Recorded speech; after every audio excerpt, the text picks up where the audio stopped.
Warning, if you're here to hear us talk about Hearthstone, come back in 2 weeks. Hello, and welcome to Pubcast episode 112. Good start. I can't think of... Normally I like to have a little fun fact or something, but there's nothing. Where's the fun What's fact? there to say about 112? No, last time I had 111, which was had the binary thing, and Yeah. I don't know Okay. if you're awake. It's Super memorable joke, apparently. It was yeah, great. I It was glazed great. over just as Yeah. he was I dropped mentioning it. my headset mic and walked out after that joke. 112, Tristan Ogilvy here with a very slim Pubcast team. Yes, we have thank lost you. weight. Yeah. Thanks for noticing, audience. Joining me is, of course, Luke Riley. Of course. And, of course, Lucy O'Brien. Hello. And that's it. Cam and Baker are absent today, but I think we are the. I don't want to. Let's not. Yeah. They know. Okay. Let's get straight into it. There's been heaps happening. This is a very long list of gaming news and gossip and non-gaming news and gossip as well. A little bit of entertainment stuff as well. It's a well-rounded run sheet this week. Well, it has been. It's been a well-rounded few weeks, actually. I mean, there's been so much going on in both games and entertainment, in the entertainment space. And tech. And tech. Oh, yeah. What the hell? I know. Tech, the black sheep of the IGN family. But before we get into all of that, we should talk about what we've been playing. Lucy, I'll start with you because you have been sort of, well, I was going to say balls deep, but that's not true.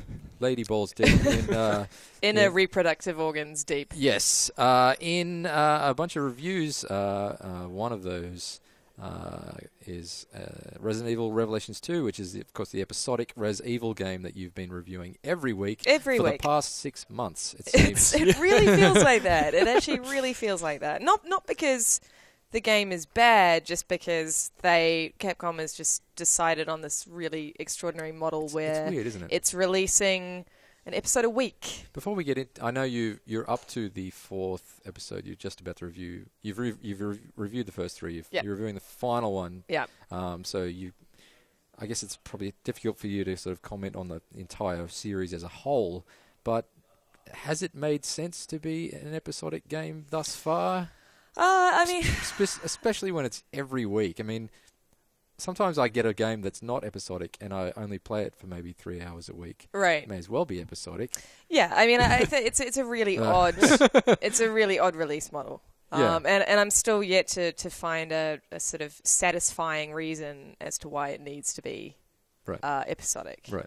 I mean, that's not to say that I haven't necessarily enjoyed it being episodic. I mean, it does, as I was saying in the last podcast, like I do like sort of being able to take a breather in between each chapter. Like a moment of contemplation, a moment of reflection. You don't get those when you binge a game. But at the same time, I don't understand why it needs to be this specific game. Yeah. Yeah.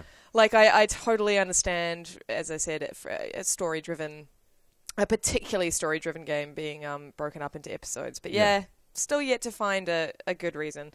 I'm enjoying it though. I'm enjoying it. Like I do like the fact that it ends on a cliffhanger in each episode. Yeah. But it is. At the end of episode 3, there's still a lot of unanswered questions. So I really hope that episode 4 delivers, because at this point, what they've done is they've sort of been like, and here's pretty much the same information, but like here's a cliffhanger, and here's pretty much the same information and another cliffhanger. So we're not learning a huge amount in the first 3 episodes. It's still very mysterious, and again, I like that, but there needs to be that payoff.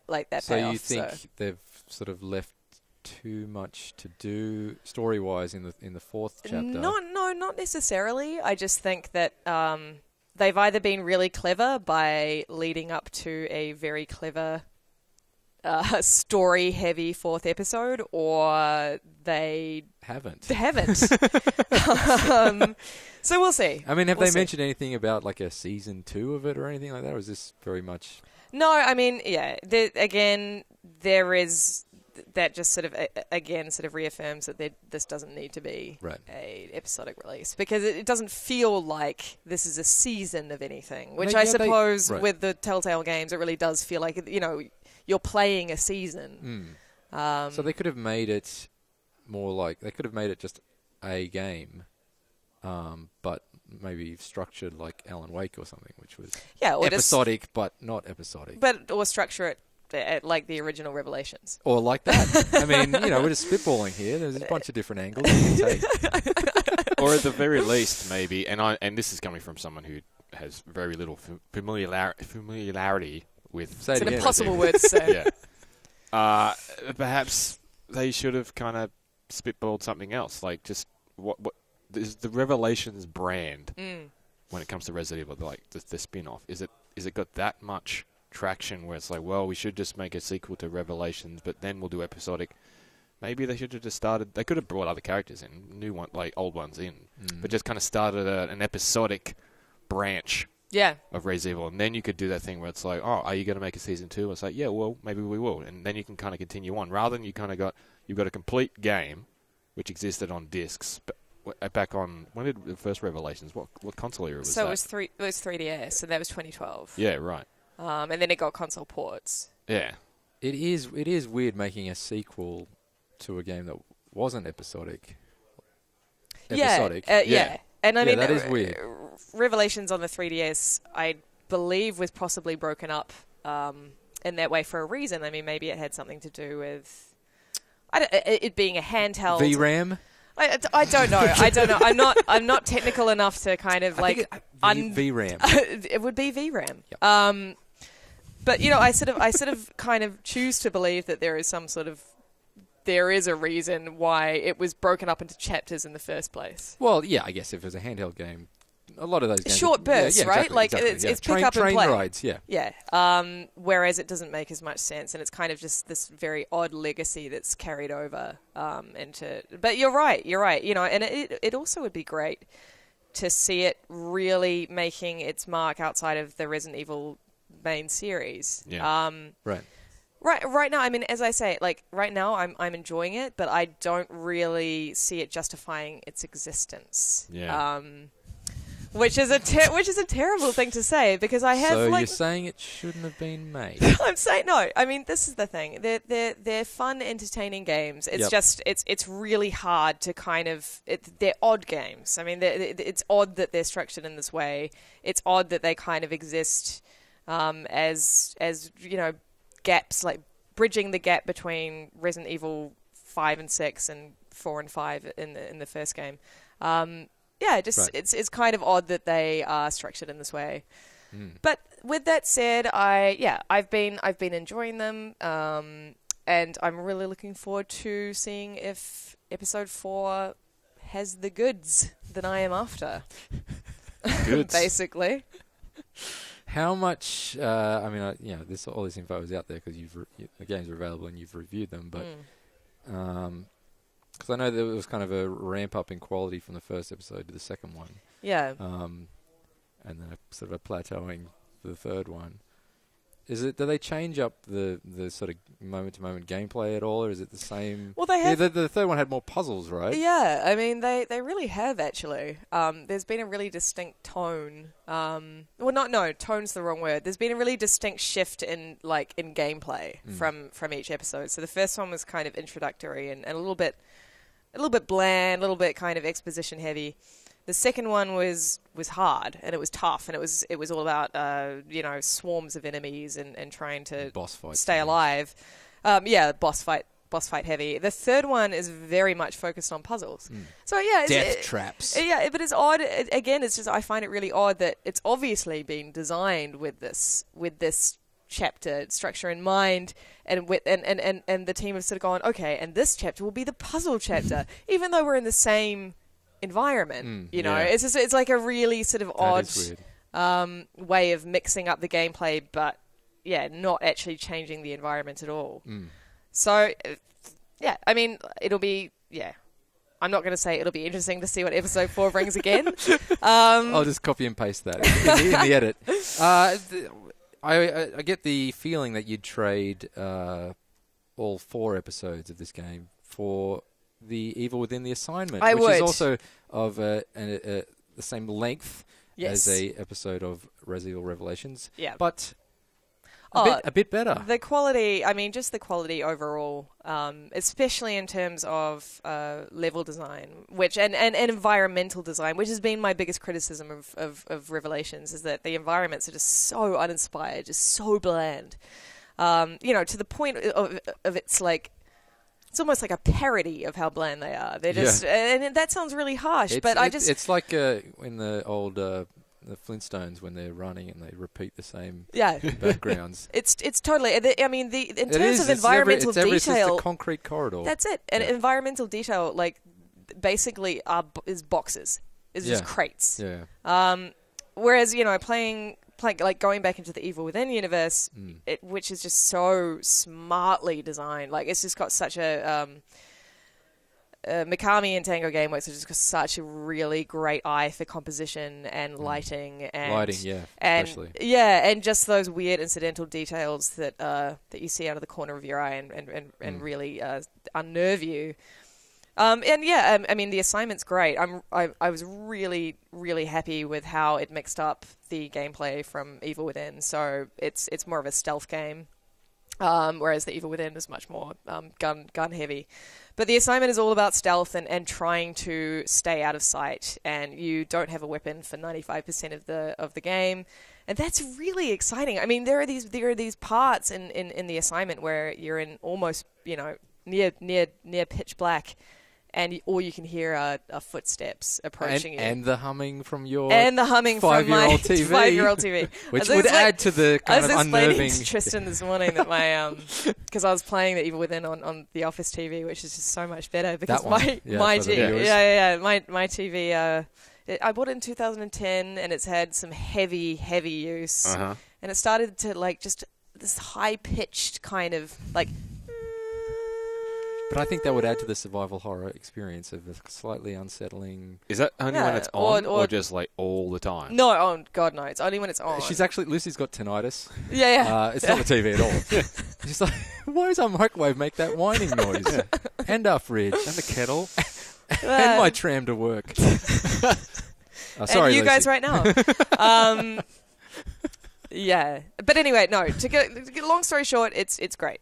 It's really good. I'm really looking forward to the second part of that DLC because it's really satisfying. Yep. How does it compare, like Evil Within the assignment, in terms of scares? How does it compare to the Evil Within Movie World attraction?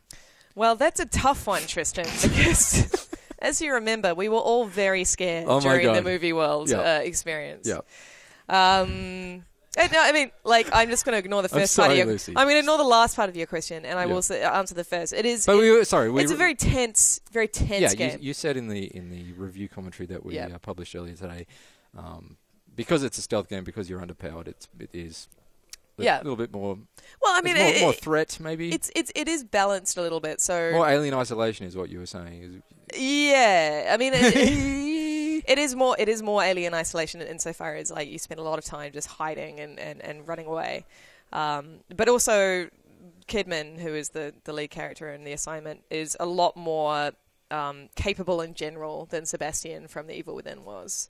So sorry, I just mentioned 3 games in a row, but she's she has. I think I'm on the same. Are you page. on the same page? Okay, so she has auto health. She doesn't need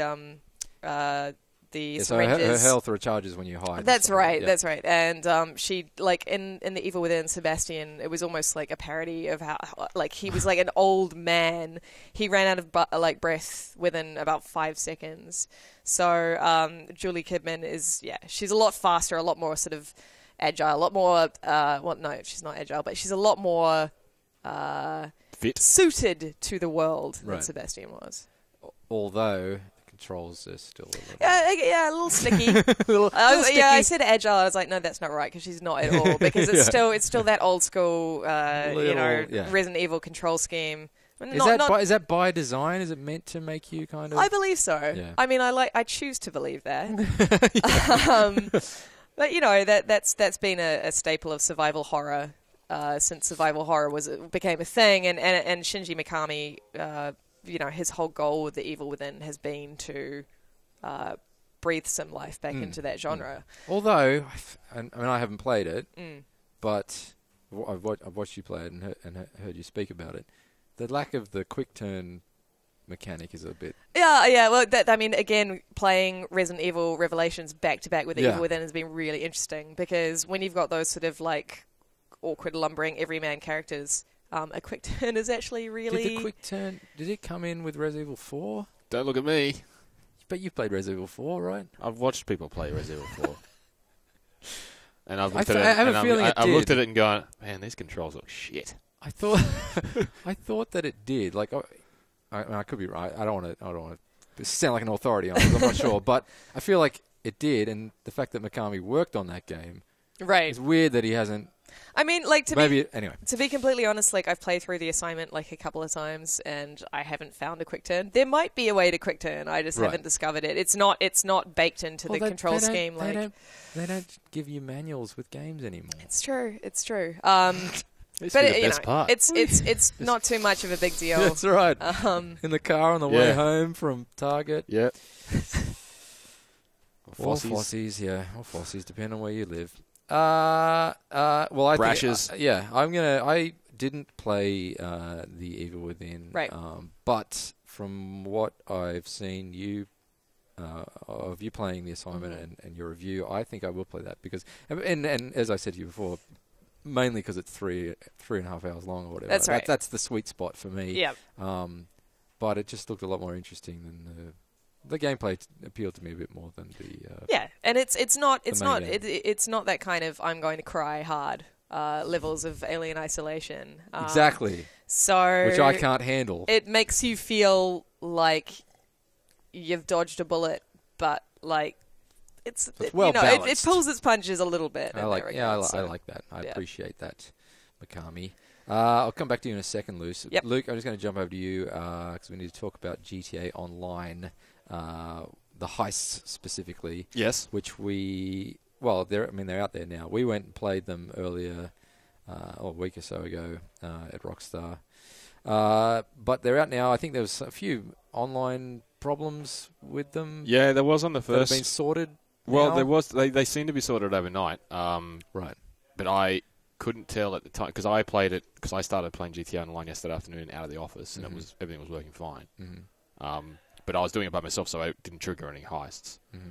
But I was getting invites to heists from random people. I think in my session, you get them on your phone. Mm-hmm. And then I played GTA Online again last night from my house, so it definitely worked from my house. But I checked on the thing today because there's like a status page listing all the consoles. The connection status, basically. GTA Online status and the Rockstar Social Club status. As of yesterday afternoon, everything was up. As of when we got in today again, everything was limited again.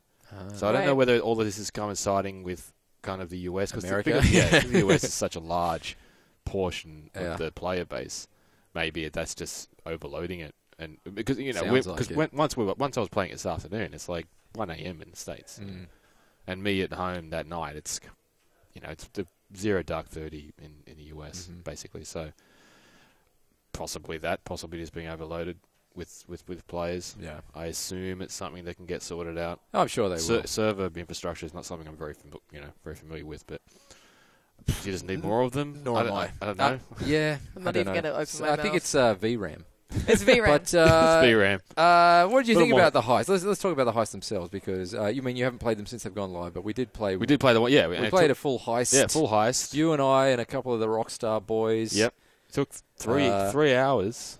It was about 3 hours. It's just under 3 hours Wow. to do a single heist. There's 5 heists, and I don't think that counts the practice heist, which I think is just 2 players. Okay. To be fair, though, I died a few times. But when one person dies, the kind of whole crew fails. I think. You can die. Everyone there's like a life. There's like a crew life. There's a crew life. So you can die it's once. A thug life. Somebody can die once. Which I did. Yes, which you did. But then that's it. Wow, that's a lot of pressure. Well, yeah, but it's a lot of pressure when you've just had 2 pints at lunchtime. Yeah. Which I'd had. I hear you. But I'm professional. But it is structured just like the main game itself, which I know you've played almost all of it. You've stopped, Almost you all stopped of just it. before the You end. played the Lucy quota. Yeah. In which the missions I come played There should be an achievement for that. I know. Yeah. For everyone at about like 85, 90%. the missions come with checkpoints that are baked into each of the heists. Right. And not, I mean, the heists are broken up over several planning missions and then a big, the ultimate heist mission. Oh, okay. So it takes into account all the planning and all those and sort stuff of like prep that. missions. Right. But Yeah. then within those missions, there are checkpoints built in. I couldn't tell you how many checkpoints are built into them because you'd have to die throughout them to see where they're actually positioned. That's Right. what I was trying to find out. That's what Tristan was trying to do. But for the ultimate heist that we did, which was we had to break into this lab and do some stuff,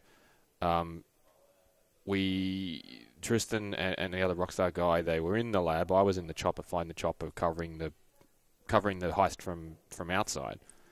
And that process took quite a while. It felt like maybe 5-10 minutes, maybe more. Time goes flying around. Well, I've felt a bit less than that because time goes really quick when you're drunk. Yeah, good point. Yeah. But, and then what happened? Did the chopper? No, we got shot down. That's right. We got shot down during our escape. Yep. Yep. Basically, like it felt like, this must be like going to the last checkpoint, and Right. it turned out it was. Yeah. We got shot down during our escape, and we're like, how much more do we have to do? Redo, sorry. But we only had to do the escape part again, so we had to extract Tristan and the other guy who left the base. They didn't have to do all that sort of stuff again, so it doesn't force you to redo the entire mission again. Okay. My favourite, it wasn't the final heist, but one of the lead-up heists where we all had to go to the aircraft carrier and That was steal the fighter good. jet. That fleet was of fighter really jets. good. Yeah. And I'm like, in the car on the way there, in the game, not on the way to the demo. I'm like, oh man, when we steal these jets, I hope it plays Kenny Loggins' Highway to the Danger Zone. Yeah. And of course it did. Yeah. Of course Amazing. It did. Yeah. Of course it did. As we get in the jets, Yeah. we take off. Well, It's actually, it Top was Gun. after there was a dogfight, and then it was like, got to cruise to. That's right. You yeah, got to yeah. cruise to the airbase to land this jet that you've stolen, which is a 3-minute flight basically. Yeah. And the Rockstar just crank up. They just dial up the That's Kenny right. Loggins. Yep. They know what the people want. Yeah, They really do. exactly when you need it. But no, I think I really enjoyed it. Like it took a while, and Tristan jokes about dying a bit, but I think we did quite well in a lot of those missions where Right. we didn't die. I think one of the missions we died quite a few times, but that was one of the early ones. Which is It sort was the one where we had met in the car park. That's right. And the FIB came from all that's directions. right. And we were just trying a few different things, and we were all trying Well, to escape that's the thing. separately. I think exactly. I think initially there was no coordination. Yeah. Really. And so, we did die. I did die.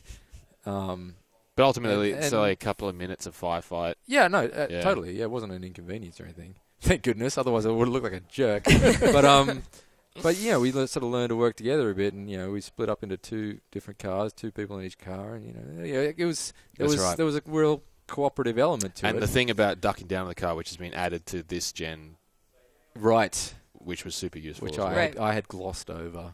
Glossed over it because you press I X stuck and my you head out the window like down a golden retriever. Golden retriever. Where are we going? Anyway, but I can't wait to do the rest of them. Basically, I will happily do them too. Yeah. I mean, I haven't played anywhere near as much GTA Online as you have. Not because I'm not into it, just because Time restraints. there's only so much Tristan to go around. Yeah. But I will definitely make time to play that. I know you have to get up to level 12 and before you can. I think before you're eligible to play them. I think. I need to check whether or not it's just the highest leader that needs to be level 12. Right, That's but what I at need to any check, rate, it but doesn't yeah. take that long to get to level 12. No, right? no. I mean, and like I said, it's going to be a brand new experience for me, basically, because I never play GTA Online with anybody. I just play it by myself. I only do the missions that Look at are this guy. single, that I can just weirdo. complete by myself. And But Actually, that's how I played Destiny. Yeah. So yeah, that's well, true. I was Yeah, about yeah, to say. yeah. But what is interesting, like it is really interesting hearing you guys talk about this because I haven't played GTA 5 since it came out on last gen consoles. So more than a Yeah. year ago. So like I haven't touched it since then. And obviously I haven't touched GTA Online either.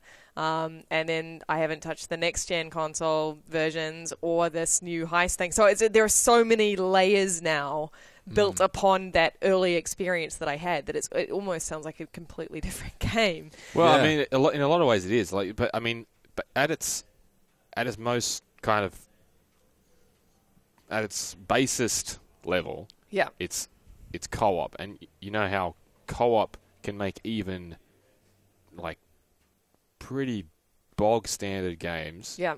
quite fun. Army of Two. Yeah. So, Great case in point. Great case in point. When you put co-op in a already very accomplished game, yeah. it just becomes Something just more. super satisfying. Yeah. yeah.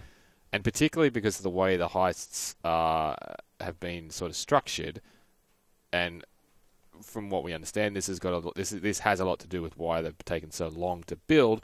Is because every player gets something to do at all times. Yeah. Yeah, there's little mini games and things. Yeah, so as opposed to, maybe a regular heist, the getaway driver would just be parked outside the bank in the car for 4 or 5 minutes. Listening to Kenny Loggins on the radio. And that's just an example because there wasn't sort of a conventional bank heist that we played. It was like a helicopter and a like a lab and all that kind of stuff. But yeah, in this case, Tristan and one of the Rockstar guys went into the lab. I had no idea, and I still have no idea what was going on because they were sitting on the other side of the desks. I am not telling. I had no idea what they were doing. I could hear them communicate with each other, and they're like, "Oh, shoot these guys, do this, break into this." You wish you were there. And I can remember man. I can remember at one point that you were freaking out because you had to break a code, or you had to do some kind of mini game to get into Right. And I'm flying around outside in the chopper, and the chopper is really well armed, and I'm flying it, but I'm not shooting. And the other guy, he's doing the shooting, so he's got to man the gun. So there's all these layers of stuff. So you think to yourself, okay, well, I can redo this heist, but the next time, I'll go into the lab and do all that kind of stuff. Somebody else can fire the chopper, and then get an entirely different experience. You get an entirely different experience if you sat shotgun in the chopper, because then you're doing the firing, and all the pressure's on you there, because it's like, oh, this chopper's coming in, so I've got to gain altitude. So because the gun only shoots sort of forwards and down, they can't shoot above where the chopper's pointing. So I've got to gain altitude so he can get a shot off. But that person's got to make that shot before those choppers can get close enough to shoot you down. So there's all these really well defined roles, which I think the replayability is obviously there. Yeah. And I guess, and as heist leader, you get to choose what everyone yeah. does. So you also get to choose their cut, right? Yeah, you do get to choose their cut. Yeah, so you can be really stingy and pay them virtually nothing, or if you're playing with friends, I assume you'd sort of spread it around a little bit more evenly. Yeah, if you're playing with friends, surely you'd split it. Yeah, you wouldn't be a jerk. Yeah, but I mean, right, Lucy? That's what they want to encourage, I'd say. Evenly. Because there's also the reason why I want to get a crew. I need a crew, the regular crew that I can do all these heists with. Because if you do the heists A in order and B with all the same people, all 5 heists, you get $1 million bonus for each of those two. If you fulfill each of those 2 criteria. Right. That's a lot of money in this game. In GTA Online, that's a lot of money. You can buy heaps. You can buy cars. That's a lot of money in real life, actually. Well, now that I think about it. Think about it, yeah. Yeah. It's not bad. Yeah. What I like is that, if you look back in the history or heistery, GTA 4, the best mission in that game was the 3-leaf clover mission, obviously, right? Everyone, unanimously, that was like fucking amazing. And Rockstar obviously agreed, so they made that kind of expanded upon that for all of the heists in GTA 5. Yep. And then they're like, oh, these things are coming to online. Everyone's like, fuck yeah. And it took ages. More than a year, but I'm glad that they've seemed to have pulled them off successfully. And how many are there? Well, there's 5. There's 5 plus a tutorial plus one. I think the tutorial one, if each of those is like 3 hours per heist, if you're playing with me, if you're playing with Tristan, it's going to take you 3 hours. I mean this is all free. That's the big thing, I think. Yeah, that it's just another free update. Like all of the updates to GTA Online so far have been free ones, and they've added cars and weapons and t-shirt guns. And is there a t-shirt gun? There's definitely a fireworks gun. Remember, I shot you with there is a fireworks gun. Yeah, that was a lot of fun, actually. I can imagine. Yeah.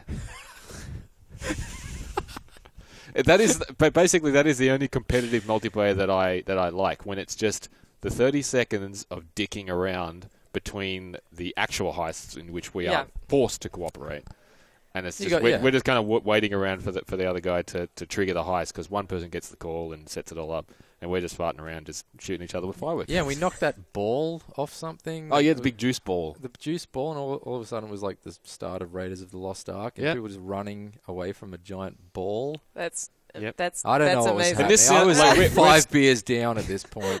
We're speaking like, we're saying people have been playing GTA Online for a year, and they're like, yeah, we do that all the time. That's all we do. Yeah, and it's a novelty to you guys. But yeah.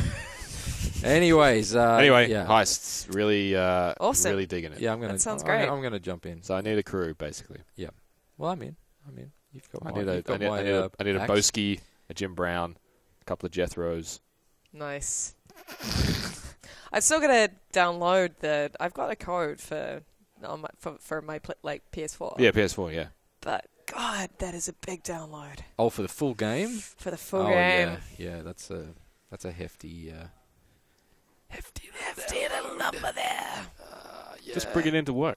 Yeah, you might want to you might want to get your PS4 drunk before you drop that load all over it. I just want to talk super quickly about Ori and the Blind Forest because, guys, I'm in love. Is it sublime? It is sublime.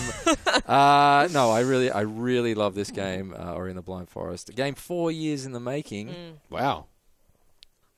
Which either means, that the developers are really lazy, or it's been troublesome, or let's not go into that. Anyway, the end product is fantastic. What I was really surprised because I sort of knew very little about Ori apart from the way that it looked. It looks like a Studio Ghibli movie. But exactly, like that was the main thing for me. It may not be pronounced Ghibli. I have no idea. But like Ghibli. It looked so beautiful. It does. Oh, it looks amazing. Yeah. Yet I was also reading these reviews, and it's apparently actually quite tough. Why did you need to read reviews when I was speaking reviews right into your ear? But I mean, sit next to you at work, Lucy. The reviews were good. The reviews were celebrating the fact that it was a challenging game. I just guess what I'm saying is that like I didn't expect that. Oh, based off the cartoony. Well, I just sort of, you sort of figure calling him a liar? Yeah, what the heck? You sort of think, no, it's charming and whimsical, and whenever you sort of think about those words, you don't think it's also really fucking tough. It's true. I guess it's kind of anachronistic in that way, but it's very kind of classical platforming. There is kind of pinpoint accuracy required at times. It's a Metroidvania kind of game where you kind of learn new abilities and go back and find new areas that you couldn't access before and all that kind of good stuff that I love. Yeah. Because I was weaned on that. But yeah, it's awesome. Like it's I haven't finished it yet. I'm about 3/4 of the way through. It's only, I'd say, based off how long it's taken me to get to where I am now, I'd say it's probably only like a 6-hour game or something like that. Okay. Which is double the length of what I usually like. But it's still, but I've loved every minute of it so far. It may not be your sweet spot, but it's still a sweet spot. You can it's a sweet spot. You can play it episodically. I can. You play some this week and some next week. Every single time you boot up, you can just say previously. Previously on Ori and the I noted Forest. that you said it's your favourite game this year, at least since Bangladesh beat England on Sunday. Yeah, it is my second favourite behind that game. Yeah. No, but I mean, the year is at we're in March. So that's enough of a selling point for me. No, that is a selling point. But I will I am a sucker for a 2D platform. I don't really like 3D platforming games that much. I mean, Super Mario 64, come on. What a misstep. No, I prefer 2D. I like 2D platforms, especially super stylish ones. But yeah, the Metroidvania style game is my jam. And I said it like Chris Walken somewhere. This is my jam. Guys. You guys, Ori and the Blind Forest. But it's awesome. And it's, I think it was designed by like a bunch of like solo developers scattered around the world. Oh, yeah. So it's kind of this example of, modern development, I guess. Modern indie development, I should say. It's on Xbox One and PC. Right. So that counts out one of those for you. Certainly does. It is actually a little pricey, I think, for a... I mean, I think it's worth it, but for like a 2D platform download, it's like... I think it's like maybe 30 Australian dollars or something. Yeah, like that. yeah. That's getting up there. Yeah. But worth. I think it's but worth I've it. I've paid more money for games for shittier games that are yeah, probably that's a for sure. lot crappier. But yeah, the art style is amazing. It's got this amazing orchestral score. It's actually. I love a good orchestral. Oh, it's good. Oh. It's cool. You love a good score, don't you? I love a good score. You do. It's and you know, it's got a little bit of emotion too. Right. Okay. But pinpoint. The thing about it is a little. The platforming is quite challenging at times, but it has this mechanic where you pick up these blue shards. I don't know what they're called.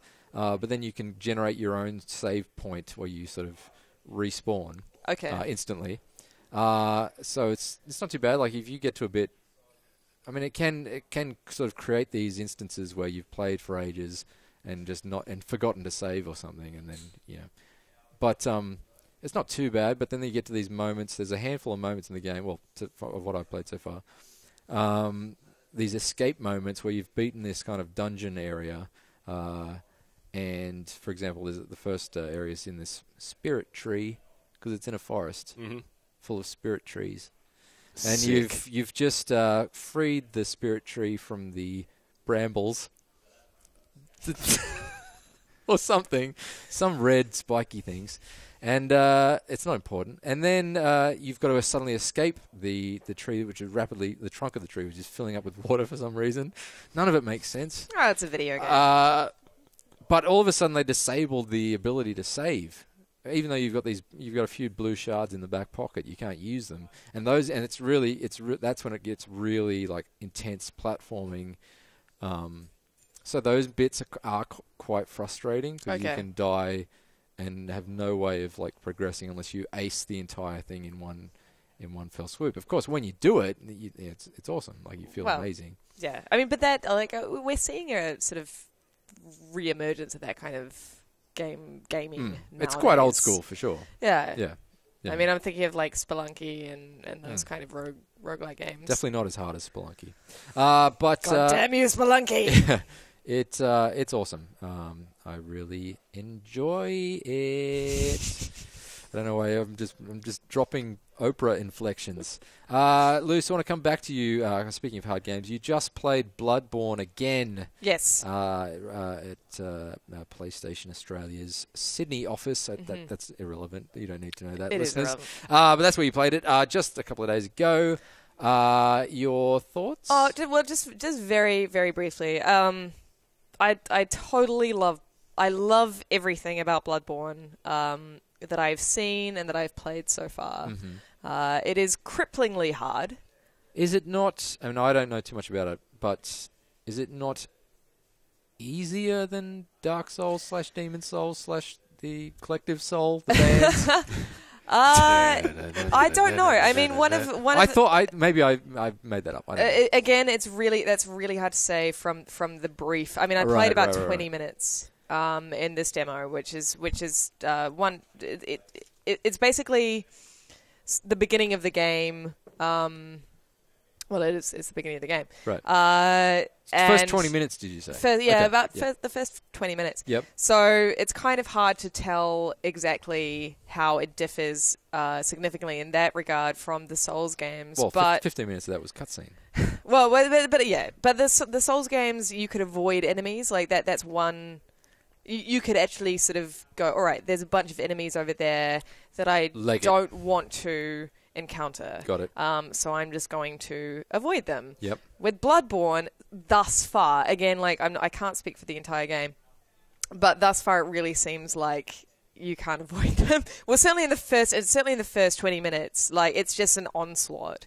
Like there is no way to get from A to B without encountering a significant group of attackers. But is that not like a tutorial phase of the game, or It doesn't really have a tutorial phase at all. Does it have an instruction manual? No, Oh, nothing to inhale deeply, unfortunately.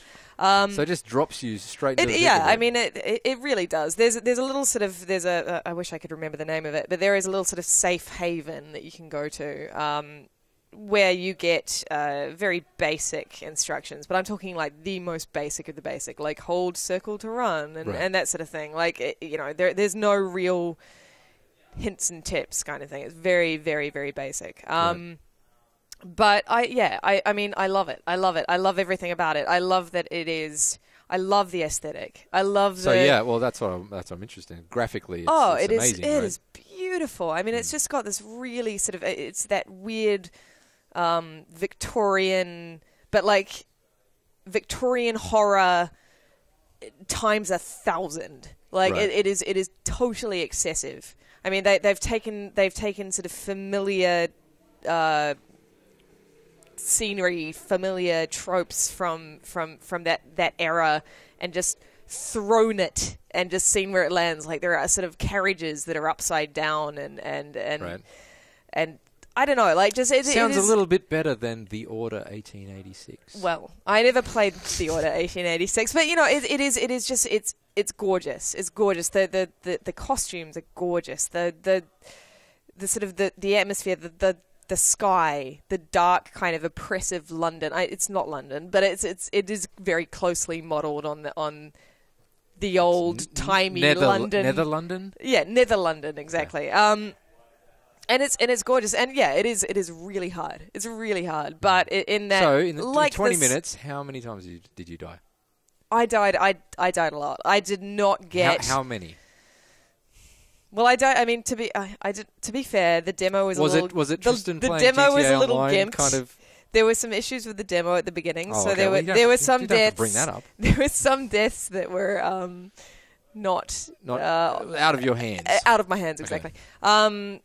But I died a significant amount of times, and certainly didn't even. I probably got halfway through the demo itself. Okay, so I won't be playing Bloodborne when it launches. But it's got that. It does have that incredible sort of draw of the Souls games, where you sort of think, hang on, I could have avoided that death, so I'm going to go back and try again. Right. It never feels like. I think one of the great things about the Souls games is that you always want to play more. You always want to try again. You learn from each death, so you always want to keep going. Mm-hmm. And I really think that Bloodborne has that going for it. So yeah, I mean, again, 20 minutes isn't really enough to say. That is, yeah. Certainly to say how, to compare it to the Souls games in any real way. Don't people play those games for like 100 hours? They do. At least? They do. I mean, I get it. I totally get it. That's what I'm saying. Like 20 minutes is, what can you say? Exactly. Great title screen. Great title screen. Great aesthetic. Yeah. And it's shaping up to be really, really tough. In the best possible way. And it's out pretty soon, is it? It is. It's out in like a couple of weeks. Wow, there you go. Does it have an orchestral score? Oh, that would get me over the line. It does have an orchestral score. All right, I'm in. I'm back in. In fact, a lot of it is like just a sort of lone violin. That's not orchestral. Yeah, but then it builds into... Oh, okay. Then the rest of the orchestra shows up. They're late. Held up in traffic. Chappie is a movie. That's right. Oh, is it? Okay, good. And you've seen it. Mm. I almost saw it, but chose not to. Chose not to. Well, no. I didn't make it, but I was part of the Bloodborne orchestra. I got there late. Chappie, panned by critics to a large extent. Panned by critics I think to a...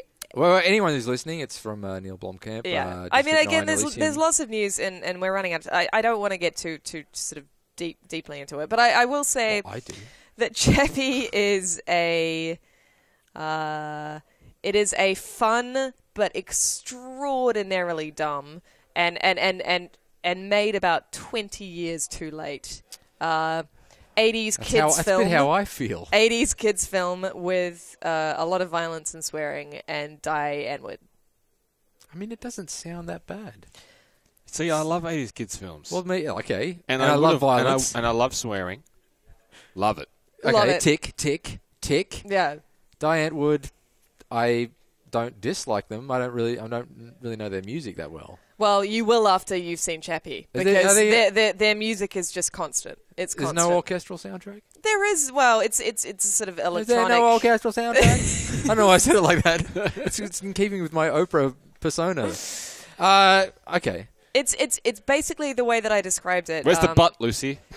Well, no. The way that I described it, it was like Diane Wood and Neil Blomkamp got really high together one night while watching The Goonies and Short Circuit, and decided to And make they this forgot which one was movie. which. And they forgot which one was which, and they never stopped getting high, because the result is not a film that They got seems about- to have been made sober. Right. I mean, that should be on the poster. I I think that quote that you just said is that would sell me on it. Yeah, I mean it's not a good movie. I can't call it a good But movie it's not at a good all. movie. At all. What about- I think certainly the trailers, because Neil Blomkamp is sort of celebrated as this auteur, and I think a lot of the critics who have gone in to review Chappie have come back disappointed, because the marketing was like the new vision from Neil Blom, Right. as if this is something that it's really But it's special, called- and it's it's really called Chappie. different. How it's could you called take it Chappie. seriously? It's called Chappie, exactly. So do you think that without the ultra-violence and cursing, it could have just been... would have Short been Circuit? a really good 80s kids really movie? good 80s kids Could have movie. been Short Circuit 3. Do you think that's why he made Hugh Jackman grow a mullet? Because he wanted to sort of cement part of this film Just a back little Just- wink but into just the on, 80s. on Hugh Jackman. Hugh Jackman is the most Australian character in Chappie of any Australian character since Crocodile Dundee. Right. Like he all his jokes are like, oh, he's bloody blah blah more than a rat and a dunny, blah blah blah. Like everything is just this kind of. That was a terrible like, Australian I'm accent, sorry, by but the way. it's racist. it sets your teeth on edge. Right. How poorly the script stereotypes Australians. It's not a very smart movie. I think that's what I'm trying to get at, but that doesn't necessarily mean that it's not entertaining. I found it more entertaining, and like I was saying to you the other day, Tristan, that it's a true fun dumb movie. Whereas I think that Michael Bay's Transformers movies are just dumb. Yeah. They're just dumb. Like there's no fun. Whereas Chappie really felt like fun dumb entertainment. But it's not. Yeah. It's almost so bad it's good. Right. Territory. Are we talking like... Because just before I watched Pacific Rim, I talked to Slambrex, and it was you as well, actually. And he was like, I think you're really going to like it. And he set me up for what sort of movie it was going to be. And it was kind of like... It wasn't as adult a movie as that I'd anticipated leading up to its release. Right. And then when he told me that's what... it's kind of a big kids movie with giant robots and monsters, and it's kind of dumb, and I really liked it, and you probably like it too. And I watched it, I'm like, oh yeah, I quite liked it. I thought it was a good film. So are you saying it's kind of... Yeah, I mean, like it is in a similar vein. I mean, do you think I the marketing made it look a bit more like po-faced and Elysium and severe than it actually turned out to be? The movie tries to be severe. Oh, it That's tries the to be problem. severe. It's Okay. schizophrenic. It's got this like bizarre mixture of take this film seriously, and also this really kind of saccharine, don't hurt Chappie. Chappie's got feelings. Sort of Patch Adams style sugar. Jesus. Which just sit really uneasily with each other. I mean, there's a part in it where a guy gets ripped in half. Yeah. And it's sort of like, but I thought I was just watching like a Disney film 5 seconds ago. So, it doesn't quite know what it is. Whereas Pacific Rim, I wasn't a big fan of Pacific Rim, but I will say at least it was cohesive. Whereas Chappie is all over the show, which is why I mentioned that it felt like they were high. It's got no kind of consistency in it whatsoever. But again, I didn't hate it. Mm-hmm. I didn't hate it. And that's all I'm going to say about Chappie. You are gunning for a poster quote. That's right. That's right. I didn't hate it. Lucy O'Brien, IGN. Dash on out to your nearest greater union, if you have one. Let's move on to the news/discussion topics, because there's heaps here. We won't get to them all, but we'll do our best. Starting off with the news that just arrived this morning. Major delay of a very anticipated game. Yeah. Project Cars. Yeah. Oh my God, I couldn't even get out of bed. I read it on my phone in bed. I'm like, fuck this day. I started slowly weeping. Fuck this day. Good news, it's only been delayed by about a month or so. Oh, thank goodness. And then I got out of bed. Anyway. Project Cars has been delayed. Apologies to all involved, Luke. But more importantly, sorry, Luke, Uncharted 4 has been delayed into next year. Everyone was, it was meant to come out at Christmas time this year. It's been delayed. This stuff, I don't know how you guys feel, but I'm cool with that. I'm cool with that. Any time a game that I want to play gets delayed to have a bit more polish. Yeah, and I still think... Unless I die in the next 12 months, which touch wood, hopefully that doesn't happen. Hopefully I don't die in the next month before Project Cars comes out. But there's so many other games coming out. Exactly. This isn't a year where we've all just been holding our breath for Uncharted. There's a lot of other stuff coming out this year, and that's just in the AAA space. I do really want to play it though. Oh, totally. But I don't want to play a version of it that's not ready. So no, and there's no way they'd ever rush it. No. So not that Naughty Dog. I'm completely fine with that. There's so many other great games coming this Christmas, like Forza Motorsport 6. Forza Motorsport 6. Make the most of it, Project Cars, while you're out there. If that gets delayed until 2016, though, I'll be kind of concerned about 2015. Right. Yeah. Yeah. There, like I was joking before, there are legitimately heaps of great games coming this year. I think so. There are so many. Some of them may be delayed, but but we've got a release date for Phantom Pain now. I think that's it's September, is it? It's September, and that's so exciting. That is so exciting. Yeah. And that game is going to take at least 3 months out of my life. It sounds. Are you going to play it episodically? Massive.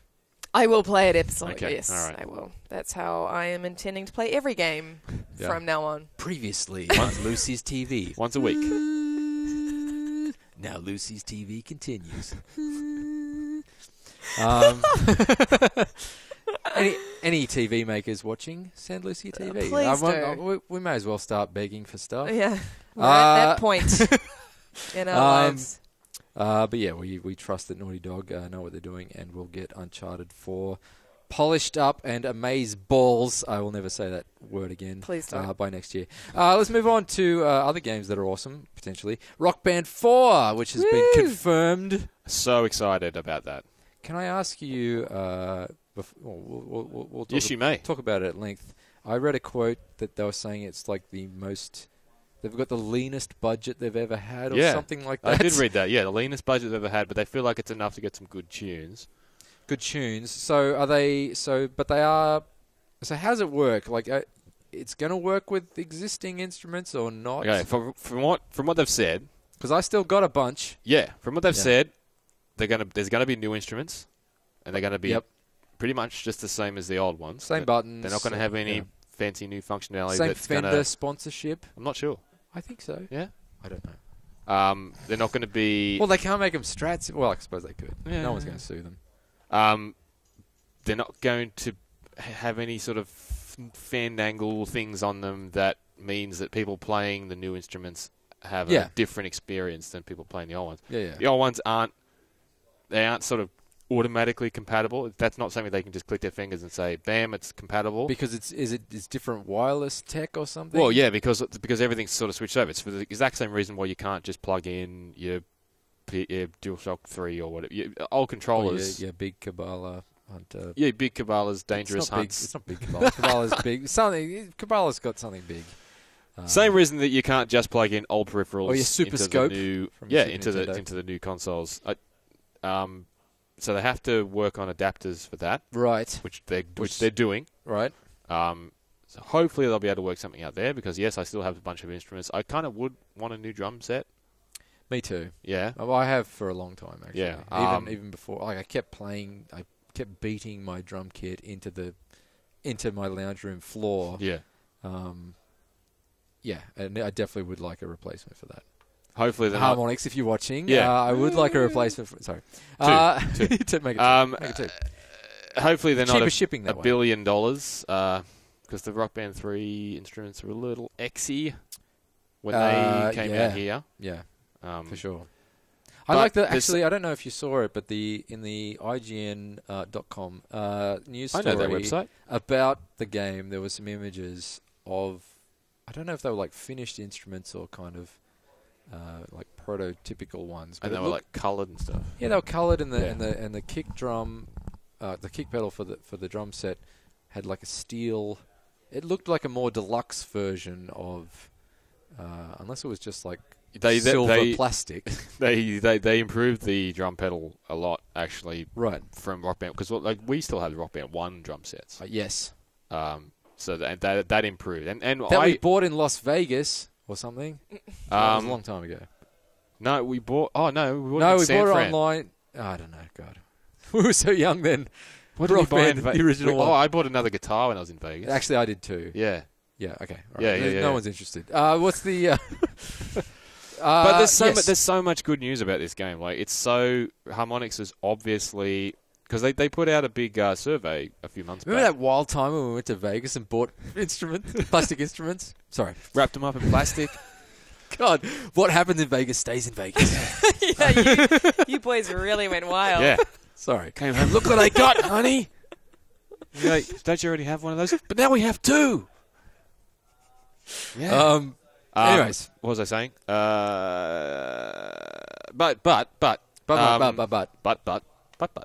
They put out a big survey, and obviously one of the things that resonated, rose to the top, was that people want to keep their music.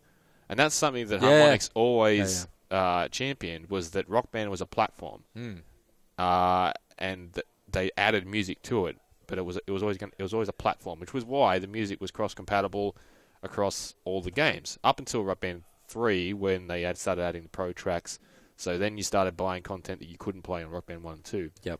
But all the content that you'd bought for Rock Band 1, exported off the discs, bought as DLC, years later down the track, you played it on Rock Band 3. And that's going to change. None of that's going to change. All that content, the stuff that they've relicensed, some of it's fallen away from licensing. Yeah. But all that content that you own, including, from what I read, the discs that you've exported. So if you've paid the license to export the disc, and Like you've got Lego all that, Rock Band. like Lego Rock Band, Yep. not Beatles Rock Band because they never had that never exported. Beatles. But I'm kidding. I love the Beatles. I'm more of an Elvis dude. Elvis Rock Band. Elvis Rock is Band, coming. yeah. Well, actually, I'll get on that in a minute. Okay. All that stuff will In come a across. minute?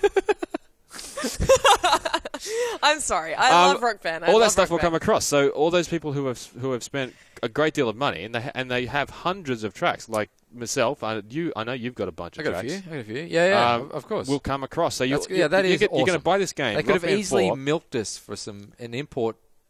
Yeah, fee or at- something, at or least. or said, hey, sorry, we've still got all these songs, but you're gonna have to buy them again, because that's what you probably people had all these songs on SingStar, but I'm Fucking pretty sure if you want to Nintendo buy have been them, making me buy the same games for years. So yeah, all of that stuff's going to come across. They're looking at a way. Rock Band 3 was never exported off the disc, so your Rock Band 3 tracks on the disc itself won't come across. They're looking at a way to see if they can get those to export. Right. That's being exported as well, but. Yeah, I mean, they haven't announced any track that's going to be on the game itself. There's not going to be any pro instruments or anything like that because they respect Rocksmith. They're like, Rocksmith does it. We don't need to do that now. Yeah. And that's where we're at with that. So there's not going to be that. They're taking the keyboard away because they're like kind of diluting it. We don't really need to.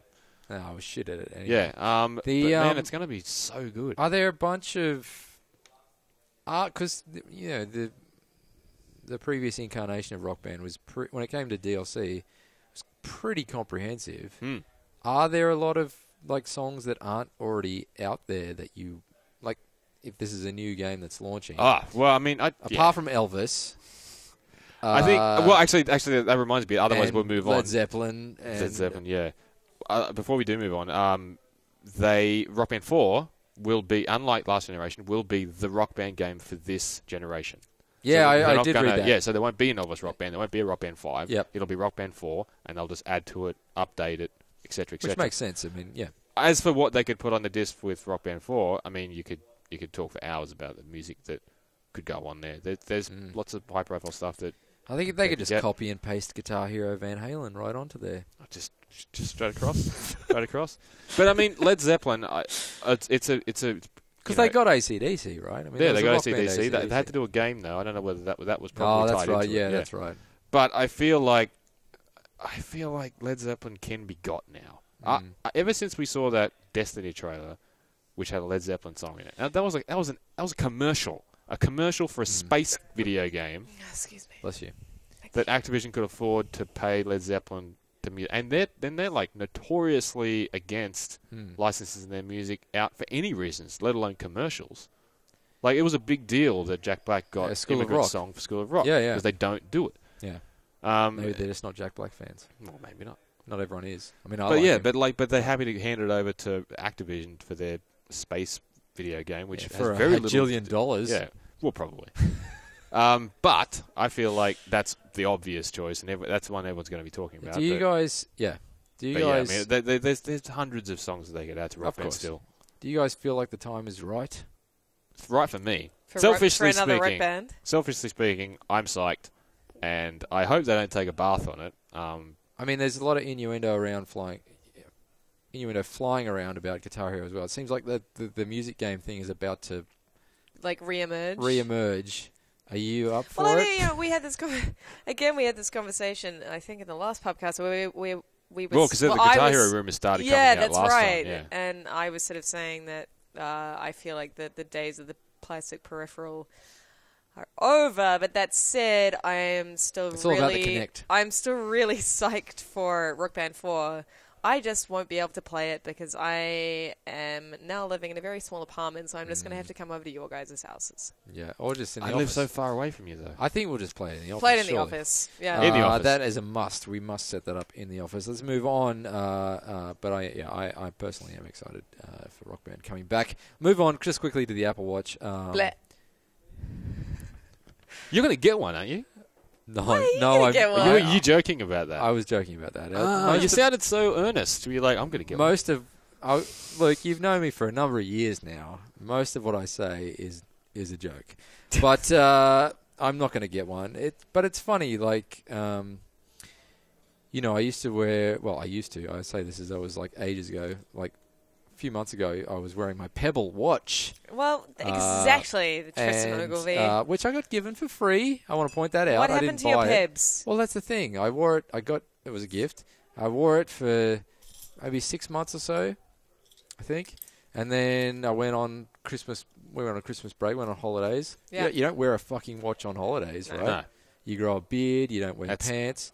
You watch cricket. Very anti-holiday etiquette. Exactly. Anyways, so after the 2 weeks of holiday, you wear the cricket watch. You wear the cricket watch if you're lucky enough. If you've bought the case of sponsored beer product, then you get one. But I came back after the break, and I picked up my Pebble. The battery had run out, and I was like, oh fuck, I don't know where the cable Charger is.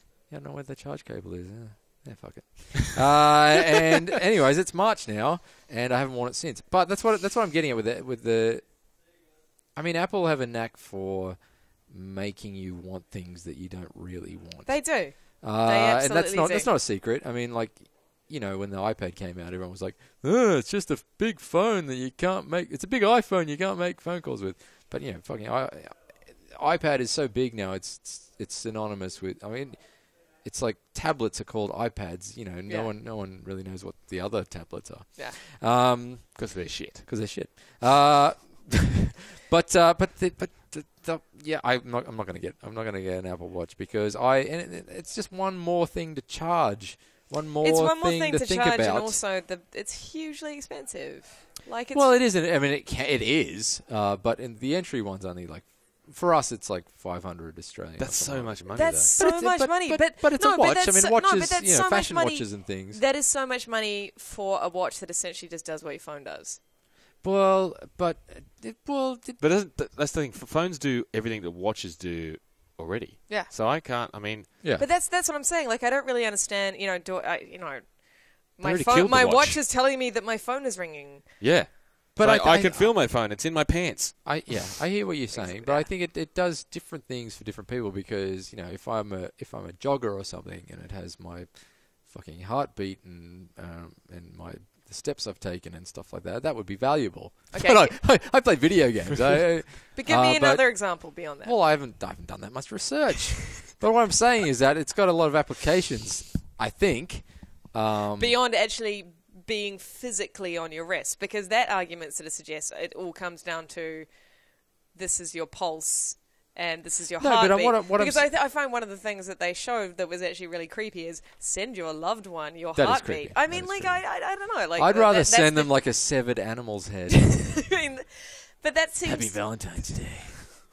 But that seems. Here's your cat. That seems to be the shtick, That's, Yeah, no, and the very fact that they're highlighting such sort of inane applications at a massive press conference. But again, doubling back, Apple can sell you, and not you necessarily, but sell people anything. And It's I true. think It's that true. there's, It's true. obviously there's tons of smartwatches already out there. Pebble's one, but there's Samsung ones and stuff. None of them have. Oh, well, Pebble's pretty successful. It's the most successful Kickstarter thing of all time or something. I remember that. But I think Apple have a chance to really, at least with this first one, really kind of blow up. But I won't be getting one. But there's some applications I think like it's kind of futuristic, like opening hotel room doors with it and stuff like that. Like if I was a businessman traveling a lot, I can't keep cards in my pockets. God, those cards are such a hassle. I forget to hand them back in, and all of a sudden, which card is with? They're all just like plain white Marriott, whatever. And it's like, what the fuck am I doing with this? Thank God I spent $500 on this. But then what if they use it for the Opal card here in Sydney? That's another potential Yeah, application. but then I'm going to have to walk out every Monday with three Don't give people's away watches. the scam, Luke. The scam stays within these walls. I don't know. But I was cynical when the iPhone came out. I was all, I don't need an iPhone. And then look at me now. I've had every single one since the iPhone. What was the first iPhone? iPhone 1, I think. What was the first iPhone since the original iPhone? Oh, I can't remember. I don't know. There was the iPhone, and then there was iPhone 2? I think it went straight to the iPhone 3G. But you may be right. There may have been a 2. I had the iPhone 3G. But anyways, I mean,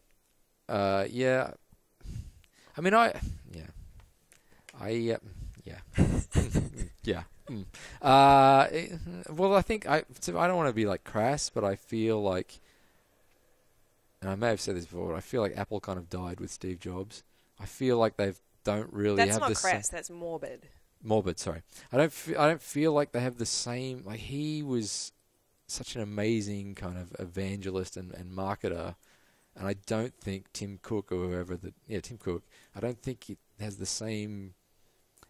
Like it was like Steve Jobs could will things that weren't necessarily great into being successful, and I don't know that Tim Cook can do that. Like Steve Jobs was some kind of Jedi. He was. Clearly. So I don't know. I feel like Apple's kind of lost their way a bit since they still have good products. Oh, they still have products. I use an iPad, and I am about to. I use a MacBook, so I'm just about to buy a new one. But I won't get the Apple Watch. No, I've never. I 'Cause mean, you can't- I won't buy any watch. Like, Well, that's the point, right? Like are done, watches but to a lot of people, watches are obsolete. Like once you've got a phone in your pocket. I'm wearing that's the a thing. watch right now. No, but think about it. Like, Excuse me. Yeah, but what's your heartbeat? would you not agree that the phone and Apple have kind of really like defined that they certainly played a big part in defining that smartphone and now we have all these Android phones and all that kind of jazz. For sure. They have... I mean, I stopped wearing a watch when I got a tiny little stupid phone with just as long as it had a little clock on it. You're like, farewell, Mickey Mouse watch. Clink. As soon as the battery went flat, I'm like, well, I'm not going to put another battery in this watch. I haven't worn a watch in 10 years. Because I just use my phone because my phone has a clock in it. Absolutely. I don't know, but Absolutely. If you've killed the watch, yeah, they killed the watch. But Now they're trying watch. to reanimate it. No, they haven't killed the watch, and I am walking, living proof that they haven't killed the watch. Why do you wear a Because I watch? have a phone, and I also wear a watch every day, and I feel But all it naked. does is tell the And time. I mean, that's a feel dumb watch, not a smart watch. I feel totally naked without a watch, and I've worn a watch since I was about 12. And every day. Like, if I don't wear a watch, then I feel weird. So I don't know. All of a sudden I'm arguing for the Apple Watch, even though I hate the Apple Watch. People still ride horses, though. Everyone owns a car, but people still ride horses because they enjoy it. Like watches can still be an accessory that you like a necklace or a. But there is in today's lazy world where all we're after is a shortcut for everything, I still feel that it is easier to just go like that than to rummage around. No, but we didn't carry handbags. So you think it's a gender thing? Women do carry handbags. Well, no, That's it's not correct. a gender handbag. That's But no, correct. it's not a gender handbag. I was about to say. It's not gender handbag. It's not a gender handbag. No, but I keep my phone in my pocket, so it's still easier just to go like No, that. I than to go, I agree. oh, okay. It is. And I then, mean, it shaves milliseconds off your day. It shaves milliseconds, and in today's world, milliseconds count. Oh my god. But when I was wearing my Pebble, there were features of it that I did like getting a text message beamed to it. Again, you're shaving milliseconds, and you can't reply to it, by the way. Yeah. But that's kind of nice. Like, can you get some milk on the way home? I don't need to reply to that. But I just turn up feels with like, orange juice. I get it, but that kind of tech to me, and maybe And then when your wife says, I wanted you to get milk, you slowly pour out the orange juice. to me it feels like the kind of tech that you show your dad once to just go, look at this, cool. Like it beams the text message to my watch. It's on my wrist, and then you kind of go, and then like a week later, you kind of like, eh. The Pebble actually, almost had me though, like completely, because, and you'll appreciate this, you won't. Actually, maybe you will. Oh, since is this the past cricket week thing? and a half? Yeah. I found an app because you can get I don't think they're called apps. They're called something else for Pebble. Anyway, there was a cricket one which gave you like live updates of scores and stuff straight to your wrist. Nice. Didn't work. Oh, So that was not nice. that was probably my main complaint, was that it didn't work.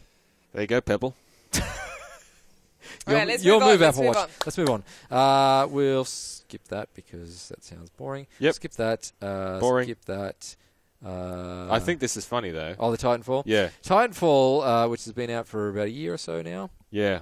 Season Pass content, which I have no idea how much that cost originally, is now free on Xbox One, Xbox 360, and PC. I guess people just aren't playing it. Yeah. Yeah.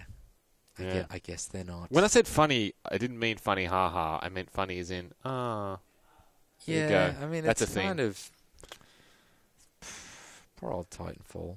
It seemed cool in the trailers. Titanfall just did not hook people in the way that Destiny did. And I remember comparing the two because they were, they were sort of because of the history of exactly, and they were sort of.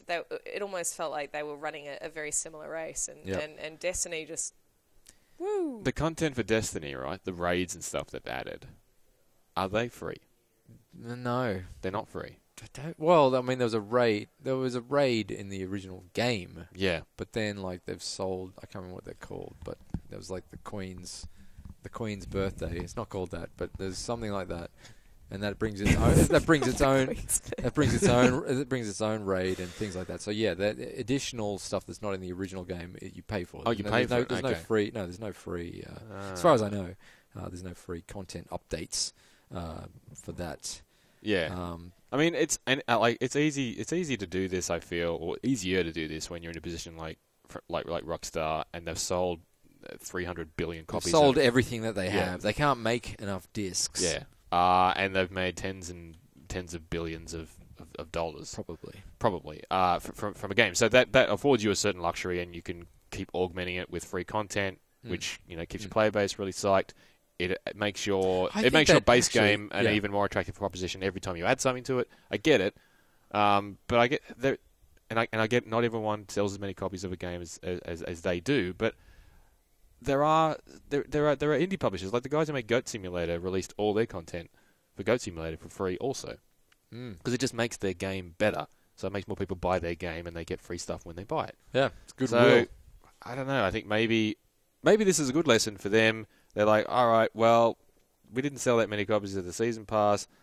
We're going to give it away for free, see how it goes, see if we can give it a spike. And going forward, maybe there'll be more free content for a game like Titanfall, or people will look at that and go, I don't know. And maybe Titanfall 2 will come out on other platforms that aren't just. Oh, surely that's a given. Yeah. Bethesda has revealed Wolfenstein: The Old Blood. Awesome. Looks That's fun. Looks like more of the awesome Yep. Wolfenstein game like that the a lot of vibe. people loved. It's cool. It's a prequel, so Yeah, it's cool. more Nazi I'm killing. into that. Kojima, Phantom Pain is the last Metal Gear Solid. Good one, Kojima. Lol. You trickster. God, I love that guy. How many times has he said that about Well, he Metal said Gears? that in The past two at least, right? the past. I think it was the past two. Yeah. No, wait. Has he said that it's his last game? Or No. So he always says I'm that. pretty right? sure that it's. He said that it's the last Metal Gear Solid, and that the So Metal he's not- Gear brand. So will he's live sticking on. around regardless. Because doesn't he always say, "Oh, this is the last one I'm going to work on"? Yeah. That's kind of. Yeah, he did. That's That's the running- joke. that's the running That's the gag. gag, Yeah. right? Yeah. But so he's not saying that now. Well, no. What he's saying is that it's going to be the last Metal Gear Solid, yet the brand will live on. So Of course the it will. Metal Gear brand will continue, but the Metal Gear Solid story will. Again, Kojima said this before, but what he's saying is that the Metal Gear Solid story will stop. Got it. Yeah, sure it will. Australia to trial a new classification system for online games. Yep, we talked about that a few podcasts ago. A few pubcasts. It's It's all in the pubcast. It's all in the podcast. We won't dig it up again. Australian games industry hit almost $2.5 billion last year. Yeah, What? which is up on What? 2013. Wow. Where's my cut? We should be buying $17,000 Apple Watch. We're not in the games Exactly. industry, unfortunately. We're in the media No, industry. we're not. We are True. very much outside of it. Just looking on. Remember Me 2 is ready to be made, says developer Don't Nod. Is it Don't nod. It Yeah, is Don't don't Nod, nod. yeah. I am pleased about that because I was one of the handful of people that played Remember Me, and although it was flawed, I loved aspects of it. Certainly, Would you play? With that said, though, would you play a sequel? I didn't finish the first one, Well, so yeah. I'd need a recap. No, but like I would because if they fixed the combat was the weakest part. The actual story and setting and the kind of cool interactive memory mechanic where you scrub back and forth. Yep. And maybe it's just because I edit video for a living and I like scrubbing through timelines. But yeah, you scrub back and forth and you kind of change the way a scene plays out. And that was quite a cool mechanic, and I liked that. So I would like Remember Me Too, unless the combat is garbage. Like it wasn't garbage, but it got old. So yeah, they just need Capcom to be like, yep, do it. I think that's all they're waiting for. Yeah. Visceral Games would love to make a new Dead Space. I really love the first Dead Space. Well, I've played all. Yeah, I mean, I've played. I actually have played only about like 3 hours of Dead Space 3, and the form it started to feel like that. You know when sequels start to sort of like amalgamize everything into a sort of generic paste. I feel That's how Dead Space 3 felt for me. Like I felt like Dead Space and Dead Space 2, they were really exciting, sort of thrilling games. Dead Space 3, I just felt like I was looking at a whole mess of brown. I thought at the time when Dead Space came out, I thought this is the best survival horror game since Resident Evil 4. You know, whether you want to call it survival horror or what, I don't know what you want to call it, but like, well, it felt like an evolution of survival horror. Like, exactly. not like, I mean, the semantics of Yeah, survival exactly. horror I don't drive me wanna- crazy, but like, it was an evolution of survival horror that was really exciting. And a big part of it was, I mean, it was a great game regardless, but the setting. I mean, like, I love games that are set in desolate space stations.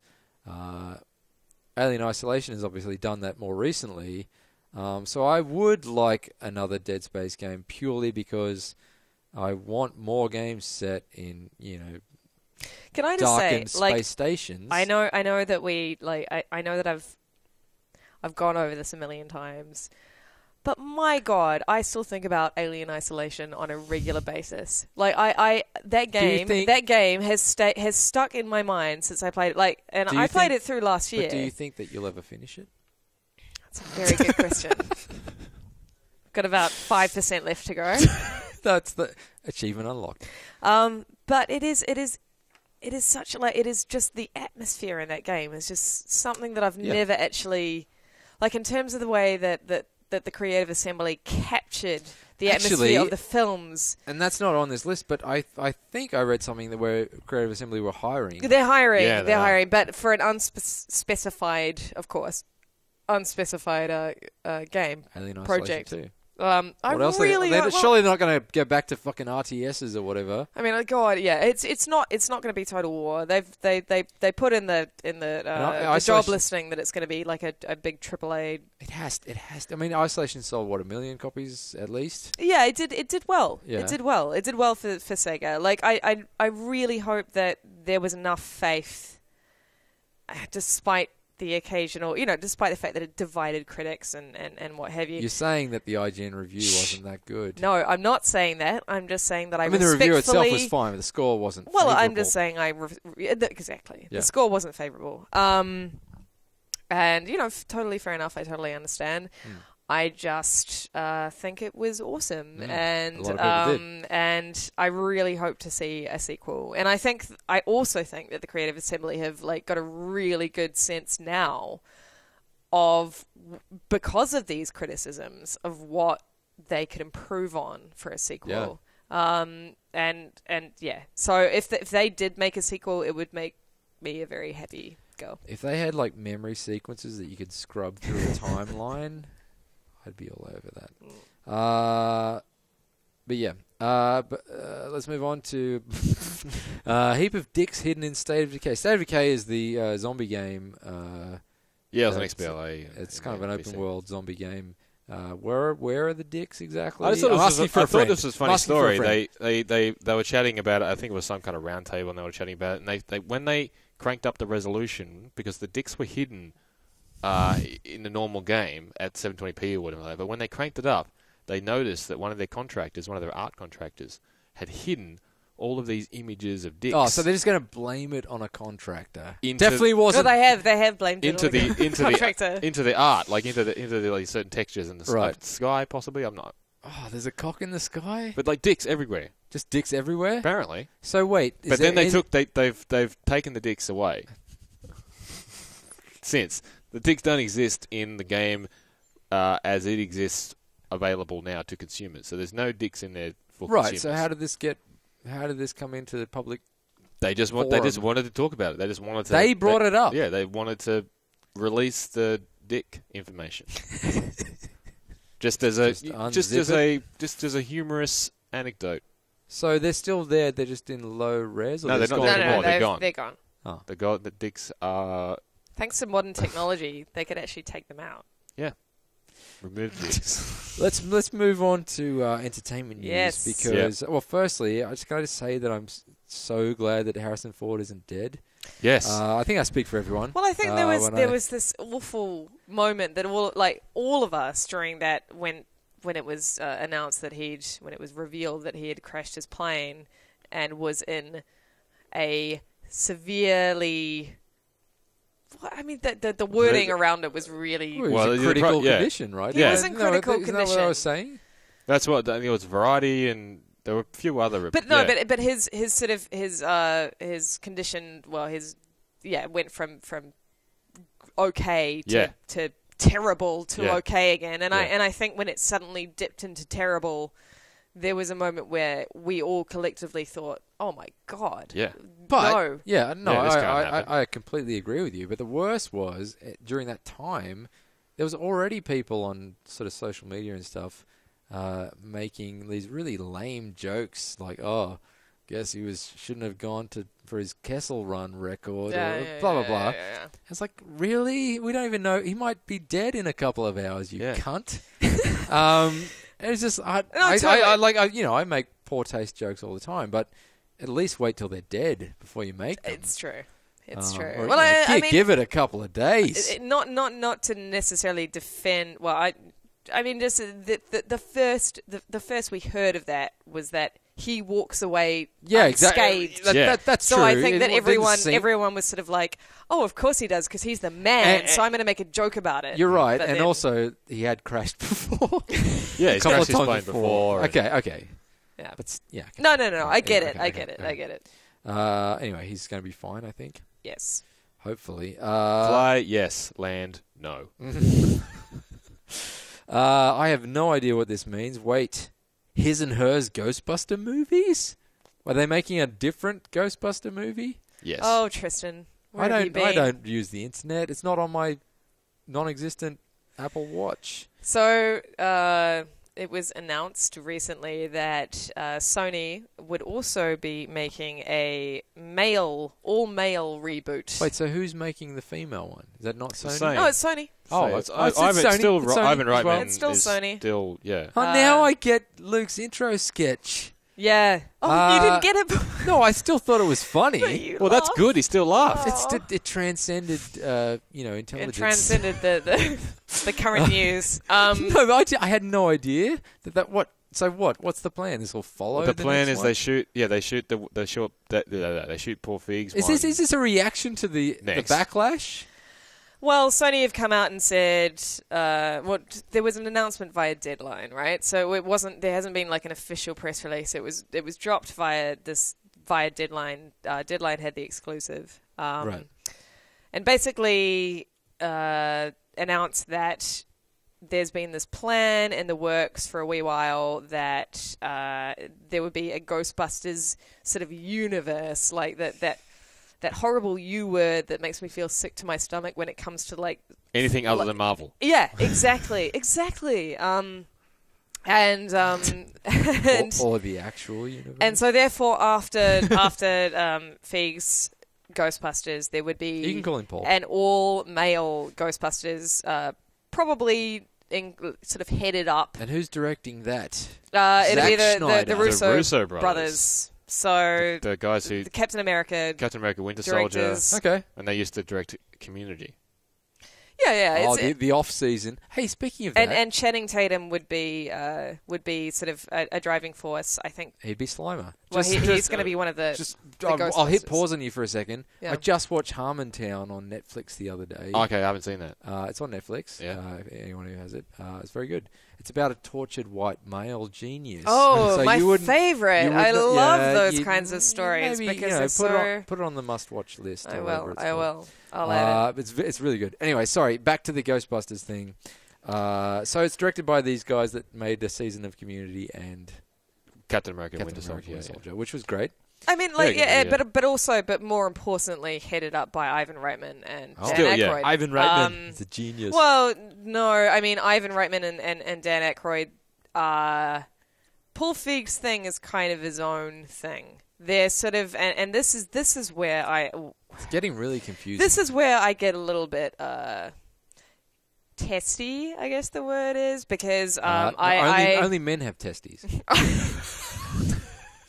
because Aykroyd's project was bounced around for No, only testes so long, bounce around. and he couldn't get it off the ground, and no one wanted it, and then all of a sudden, Feig really came in with a new vision, right? And it was Feig's vision. It was basically done without the approval of Reitman and Aykroyd. It was like, okay, this is. I mean, they didn't. They, as we know, they came out and said, yeah, we're totally on board with this. But it was Feig's project that got everyone excited about Ghostbusters again.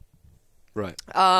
And now, Aykroyd and Reitman have come out and said, and yeah, also, like, we're doing this all-male Ghostbusters, and it's going to be part of the Ghostbusters universe, and it's great that, like, Feig has got his little movie, but, like, you know, we've got this great, we've got our great all-male reboot.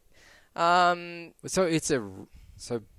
well, they haven't. No, they didn't use the word reboot in the in the Deadline article, which is all we've got to go off. Right.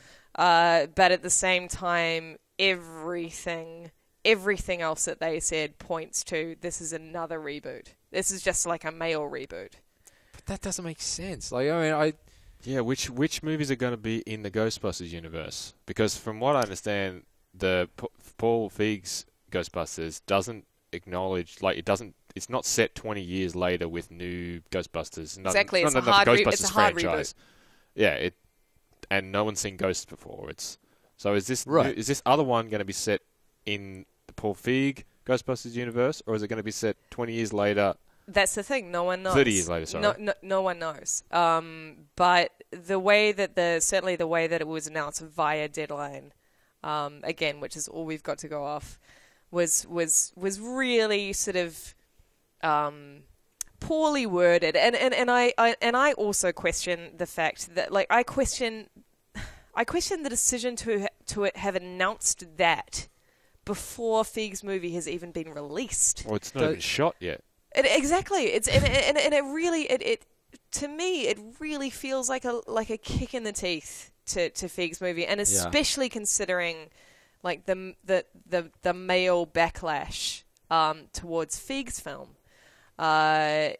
It makes me feel like Sony doesn't even believe in its own project. Like, it makes me feel like Sony's just going, well, that's one for the ladies, you know. That's a tick on a demographic checklist, and it also shows like an incredible lack of faith in the male fans of Ghostbusters, like in the male fans that might actually think, this could be real. This is like an awesome, as you said in the intro sketch, like, these are Saturday Night Live comedians. These are comedians. It shows an enormous lack of faith that men might want to see a group of women being Ghostbusters. I totally understand, like, if Feig's movie was a flop, or if it was, you know, received with lukewarm, like, you know, reception, sort of announcing, yes, we've got this male reboot lined up. But to do it beforehand, I don't know. It feels kind of. I find that to be inexplicable. It feels like someone on Twitter, I think it was the managing editor of Badass Digest, sort of summed it up really nicely. Like, she said, it feels like the women have been thrown a bone while the guys have been thrown a steak. And that's how I feel. Like, that's how I feel about the whole thing. It sits really uneasy with me, because for a moment I was really excited that there could be an all-female movie that was like an action, like it was an action comedy that would appeal to both men and women, with an extraordinarily talented cast that was totally in step with the original cast in terms of being comedians and being improvisers and what have you, with a really, really talented director. And then Sony's just turned around and gone, but also, yeah, Reitman and Aykroyd, and we've got these Marvel directors, and it stars Channing Tatum. And there you go, boys. Yeah, the timing does feel kind of weird, because, yeah, you're right. Like, it's you look at that. You look at Channing Tatum. You look at the Russo brothers and that sort of stuff, and you're like, well, you know, I'm indifferent towards reboots in general. I like good ones and I dislike bad ones. I'm not automatically opposed to them. But you look at stuff like the 21 Jump Street, right? That's not a movie. That's a TV show, and you're like, everyone loves that. And you're like, yeah, it's good. But you do think that they could have got that off the ground years ago. And it's only after this, I think the timing is terrible. It's like, it's only after this that they start talking about it, and naturally people are going to be cynical about it and go, nice. Like, now you're talking about this, but it's only after not everyone, but it's only after there was so many people having a whinge about your Ghostbusters project that you announced with I mean, I get it. Like, the timing is just like I mean, as I said again, we don't exactly know about the deals and what have you. I still find it a little sort of extraordinary that Aykroyd like got his project kind of announced and off the ground after there was so much excitement generated by Feig's movie. I find the whole thing kind of bizarre, and now we've got Feig's movie, which feels like it's kind of like, you know, bucking against the man. It feels like it's like the little sort of the rebellious one. I mean, because it's being cast as this. It's almost like an entree to the main course, and I don't know. It does bother me. It does bother me. And so whatever. It is what it is. Of course, like the dudes, like, you know, get their all male Ghostbusters, and certainly judging from, you know, the comments, a lot of men are very happy. But yeah, it would have been nice to have had something different. For women for a change. It's quite telling though when you look at the reaction to both, and how adamant a lot of people were when they announced the first one with the female cast. That it's not about that. It's about rebooting Ghostbusters. Ghostbusters are special. They can't do that. And now that they've announced a second, I don't know it's a reboot, but they've announced a second Ghostbusters project, which doesn't have the original cast in it, but it's a Ghostbusters project nonetheless. Everyone's like, oh well. Yeah, that's great. Whatever. Yeah, that's okay. I'm okay with this. But you're right. I mean, everyone's still firmly against the idea of a reboot at all. But I mean, the conversation. They don't seem as firmly against this one. The conversation has gone. I will say, because just in case you've remembered this, and now I feel bad about it. Because I was always kind of lukewarm on Melissa McCarthy, and I feel like I was probably being unfair on her. On anything? Yeah, mostly. I feel like probably some of that is because she's related to Jenny McCarthy, and I hate Jenny McCarthy. Oh yeah, because she's an idiot. Because she's an idiot. But I don't really know anything about her. But I saw her. She's an idiot for starters. No, not Jenny, Melissa. Oh. But I saw her on that Saturday night. Is she really related to her? They're cousins. Jenny McCarthy. Is Jenny McCarthy the anti vaccination? Yeah, I'm pretty sure they're cousins. Well, I mean, you know, someone told me they're cousins. Well, sorry, Melissa. But I saw her on the Saturday Night Live anniversary special, and I'm aware of the irony of what I'm about to say is that she made me a believer in how really funny she is when she was pretending to be a man. But she did a Chris Farley impersonation. I saw that. Yeah, and it's good. Good. Just about the funniest thing, and that was a long special. That was like 3 hours, and it was just about the funniest thing that I sat there and watched. And my wife was absolutely pissing herself. Yeah. And I thought this was really good. It was a great special, apart from the Eddie Murphy tribute. Yeah. But yeah, like, have you seen that? Because I haven't actually seen it, but you need to go downstairs and YouTube it. Melissa McCarthy being Chris Farley, and also YouTube Garth and Kat. Good. Okay. I will YouTube both these things. But anyway, so yeah, just wanted if you're to listening, I wanted to set the record straight on that. I'm really pleased to see that because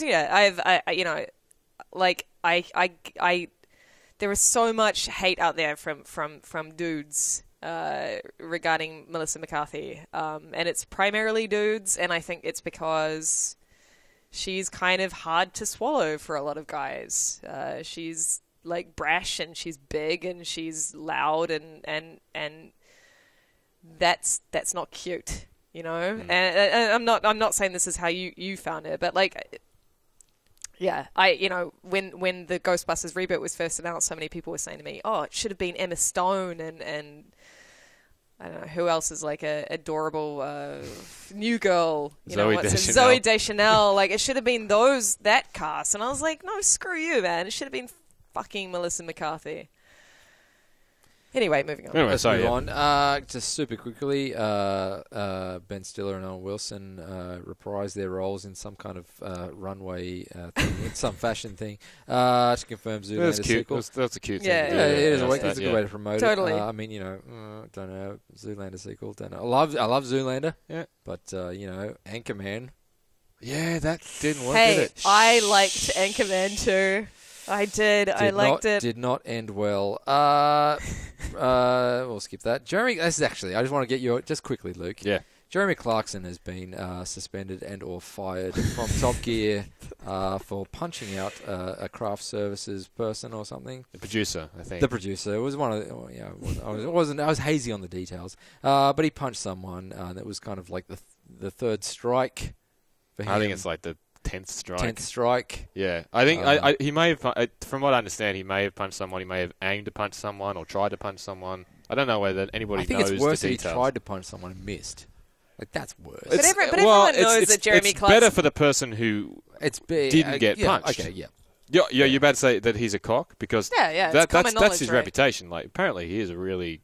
He's Everything not a that great. I've heard about him is that he's a nasty piece it of work. shows. He's just I mean, not really a great dude. He I don't watch Top Gear and I don't read his columns, but I know that he has his own voice and opinion and style, which is entertaining.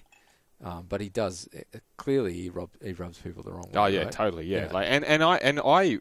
I totally admit that I love watching Top Gear and I love the show and I've watched it from the early 2000s. But I've always kind of Clarkson has kind of always been my least favorite. I know he's the host. He's kind of the main guy and the co-presenters. Is your favourite character the car? No, honestly, James May. I prefer James May. I think he's far. Oh more, yeah, James May. Yeah, yeah. Well, he seems like the nicest one. Well, he's kind of got his love. Based off my minimal knowledge. No. But he does seem like the nicest one. Like I've watched a few. Yeah. I've watched maybe 10 episodes of Top Gear in my life, and James May. He's got this kind of love of learning because he does his other specials with toys. And have you watched any of those things? No, but you have with the told me Lego. about it. Oh yeah, I love that stuff. So yeah, no, I can totally see how Jeremy Clarkson could get himself suspended because he's done lots of things in the past which people hate and the BBC hate. But yeah, he's also is like a super conservative. Like he's like a. Oh yeah. He's lots of stuff. And I certainly wouldn't argue that anybody is above rules. Is conservative another word for racist? Because a lot of people, I think he is. Yes. I think he's slightly. Frequently, yes. Unfortunately, But I think it's interesting because and we talk about a bit of TV but we don't often talk about this. But it is one of the biggest shows going around. It's huge. Massive cash cow for the BBC. Isn't it the most pirated show or something? Is that at one stat point? out Well, of date? it's probably out of date since Game of Thrones and stuff. But it was Game quite of Thrones. Yeah. Since they put Ferraris in Game of Thrones, Yeah, everyone's all over. But it's that. the world's biggest factual TV show. It's like the world's biggest. Right. Right. Yeah. And it's a massive cash cow for the BBC. So I'll be watching with interest what they do here because apparently he's up for a new contract and there's all other stations in the UK that I'm sure would want him. So like imagine if he goes somewhere else and it sets up another show and it'd be interesting. Yeah. Yeah. What would they do there? What would they do with Top Gear? Toppest Gear? Sixth Gear? That's the thing. BBC already has a show called Fifth Gear. Turbo. Call it Turbo. So yeah, interesting. It's funny. It was such a random thing to come in to work yesterday or the day before to be like, oh, Jeremy Clarkson suspended. There's no Top Gear on this weekend. I'm like, what the hell? It's funny. It's funny because it's in the middle of a series right now. Not the middle, but they've got like 3 episodes. Yeah, a few episodes episodes left. Yeah, right. Which are mostly taped, but they do all the live stuff. Well, not they do all their studio stuff in the days leading up to the episode airing. Right. So they can't do that. So they've got bits of shows. Yeah, so they've got 3 episodes that everyone's sitting around going, So we can't watch it now? I do also think that, obviously there's been a massive petition to get him back on the show and what have you. Yeah, I couldn't bring myself to sign something like that because it's like, well... But this is the thing. I kind of like to think that, that there are rules in place and standards for, that kind of, ultimately, inherently... cunty behaviour. Yeah, if you're gonna aim a punch at someone. You said out of every word you just said, cunty was the quickest one. But you know what I mean. It's sort of I'm pleased that the BBC is gone. Actually, The this Beeb. is the Beeb, 10th. This is the 10th strike. That's enough. That's enough. We've had it. Seriously, 50 more times, Mr. You out of Clarkson. here. I don't know why I've got an American accent because I work at the BBC and I'm Rick Moranis all of a sudden. Anyways, it's the Ghostbusters. But yeah, I totally agree. I'd be super disappointed if if Top Gear had to change or end on account of that. But I also agree that you can't. People can't There are limits, have right? different rules. People can't get into a fight on a set and So Yeah, that's bad. anyway, One silver lining is that I'm a big fan of Louis Theroux. Love Louis Theroux. The documentarian. oh yeah, you can put him in there. No, that's not what. Maybe I don't know if he likes cars, but I noticed that he tweeted. Don't say tweeted as if you're Tweeted. saying some bizarre, like He used in the vogue tweets. language. Because I hate he's the word kind tweeted. Well, me too. But because he's so kind of unassuming, it's kind of like, by the way, because Top Gear's been cancelled, that means my show's been brought forward. It's actually airing this week. It was quite nice. Love Louis. Yeah. So the cancellation of the rest of the season of Top Gear Yeah. has paved the way Excellent. for Louis Theroux's documentary about insane people something to air. Well, at least that's a silver lining. Oh, that's for funny. Top Silver Gear lining. fans. It's funny because people were stalking just on the topic of people saying kind of adorable things. People were stalking James May, obviously. Who's the good one? Yeah, We've all who's the agreed. good one? Yeah, and trying to get him to comment on it, and he was like, now he was coming out of his house. That's something I think when I read it, and he's like, I wasn't there. I've heard about it. There was some kind of scuffle, and people were like, oh, so is Clarkson innocent? And he's like, what, of being a knob? He's like, no. That's awesome. And then it goes on. It's like, No. oh, I seem to have locked myself out of my house. That's embarrassing. Wow. He locked himself out Real of his talk. house. In the process of being grilled by reporters. We are running out of time to go to a super abridged podcast mailbag. We don't have Baker here to sing the theme song, and out of respect to him, Sigh. we won't Yes. sing the theme song. We'll retire the theme song. We will until he comes back. This is the mailbag, though. Luke, do you want to read this because it's to you? Yes. Hi, all. Just wanted to thank Luke for preaching the gospel of Project Cars and virtual reality. No worries. I am doing the work of the car gods, apparently. He hasn't tried Project Cars yet in VR, but can't wait for it to eventually arrive on PS4. Keep up the good work. We're going to have to wait a little bit longer. Sam Williams, who goes on to say, P.S. Recently I went to the London Science Museum and saw a Game Boy on display. My childhood toy is now in a museum. I feel old. When did you have the realization that you were an older gamer, or have you not had it yet? Such a good question. It is a good question. Probably when I had kids. Yeah, I can't. It's definitely. I've definitely had the realization because I know that I am an older gamer now, but I can't pinpoint exactly when it happened. Probably when I struggled to get an erection. For me, I think it was revisiting. God, what would it have been? Maybe the original Tomb Raider, or some game that I spent an enormous amount of time and sort of, blood, sweat, and tears over, and realizing that it looked absolutely shit. And so maybe it was Tomb Raider. I actually think it was probably Tomb Raider, original Tomb Raider, where I sort of where I looked at it and I was like, wow, this, in my memory, this was this incredibly detailed, beautiful, That's true. terrifying environment. That's true. And now it's like, oh, wow, I can see every polygon. Yeah. Yeah, what, Lara's boobs have 3 triangles each? Yeah. No, but I completely agree with you. For me, it's similar, but like when I go back and play those games, and I die, and I'm like, fuck this, I'm not going to keep playing. Exactly. Because you don't have the patience anymore as an old man or old lady. That's for me. That's what really rams home the fact that I'm an adult, is that I don't have. I mean, I guess just going back to Ori and the Blind Forest. This is a great game that everyone should buy if you have an Xbox One or PC. That's one of the few games. But even then, it's only hard in patches. It's not hard. It's not like Mega Man hard or Ghosts and Goblins hard or something like that. Though, About Super Meat Boy Heart. Well, okay. I think I was not. I wasn't young when that came out. I was actually old by then. But yeah, I was just throwing that into the mix. Only men have a Super Meat Boy. All right. Right. Okay.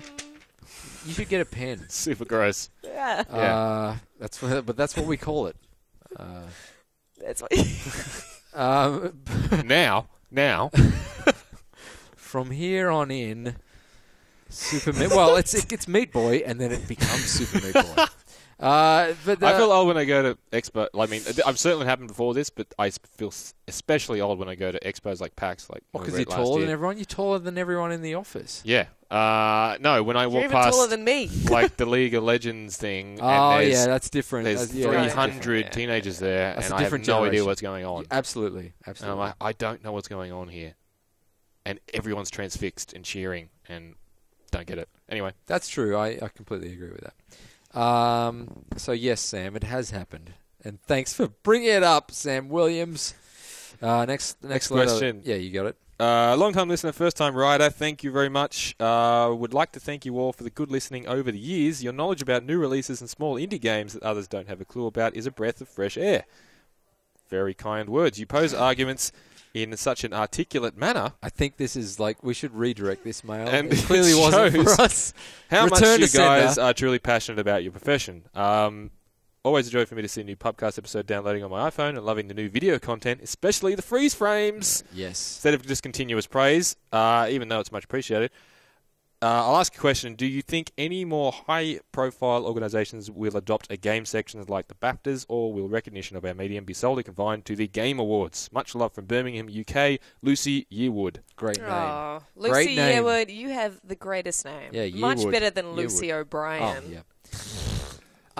But yeah, it's kind of it's an interesting question because I know the Game Awards and they kind of rose from the ashes of the Spike Video Game Awards, right? Yeah. But I think it's worth remembering the Game Developers Choice Awards, which I think, to me, kind of feel like a bigger deal. They're at GDC, and GDC is the biggest gathering of developers worldwide, like on a year-to-year basis. And I got it because when I put this together, I got to thinking about the question, and I realized that I didn't really have an answer for it, so I ought to come in with one. And I think when you look at, I feel like maybe this award, the GDC ones, maybe it ought to be a bigger deal than it actually feels right now, because I looked back at the Game of the Year recipients back to 2001. I won't read out the years, but I'll just quickly read out the games. And when you look at them, it's quite incredible just how right developers get it. Yeah. You know, and they are some really incredible games. And you look at the Oscars, and you kind of like, you have a dud every couple of years. You kind of like, really? That's the one you guys settled on? That's the best movie of the year? Really? But you look at the games. You hate black people? Going back, Really? going back from 2015 all the way back to 2001, we go Middle-earth, Shadow of Mordor, Last of Us, Journey, Skyrim, Red Dead, Uncharted 2, Fallout 3, Portal, Gears of War, Shadow of the Colossus, Wait, Half-Life what 2. year was this? All the way back to 2001. Oh, okay, sorry. I was going to say, that sounds like an Gears of amazing War, year. Shadow of the Colossus, Half-Life 2, Star Wars, Knights of the Old Republic, Metroid Prime, GTA 3, and The Sims. And that's the past 15 years of Game of the Year recipients for the Game Developers Choice Awards. They're all great. So maybe. So they got it right. Well, I can say personally that I feel like they got it right. Yeah. I mean, in terms of AAA. So maybe it's not a question of we need someone else like the BAFTAs or someone to have a games category or a games splinter of a games award of its own, and maybe we just need to embrace this one that seems to be getting it right. Yeah. The Black Beta Select Awards. Is that what Or you... I was going to mention the Black Beta Select Awards because. Well, I mean, I find it really interesting that the BAFTAs have so sort of quickly adopted the video game medium. Yeah, and it's good. Yeah, it's great. It's great, but Are they not happening like this week? The game BAFTAs? I think they're happening tomorrow. There you go. Yeah, or maybe right now. Or maybe no, wait, no. a couple of days ago. We are actually at the BAFTAs this evening in London. But yeah, I sort of I was trying to think could there be a games category in any current entertainment awards show and Right. you know, coming out of the United States, and I don't think so. I mean, like, you think about the Golden Globes, that covers that covers TV and film and of course the Oscars. I mean, the Oscars is running at 3.5 hours as it is. Yeah. Like, I just don't. Yeah. There'd never be a fit for that. I don't think. I think Yeah. it'd have to be something that also covers TV. That then it's like, well, that the games industry is another industry that can kind of seg into that. Yeah. You know, if you're covering film and TV, then they're two very distinct, you know, industries. Yeah.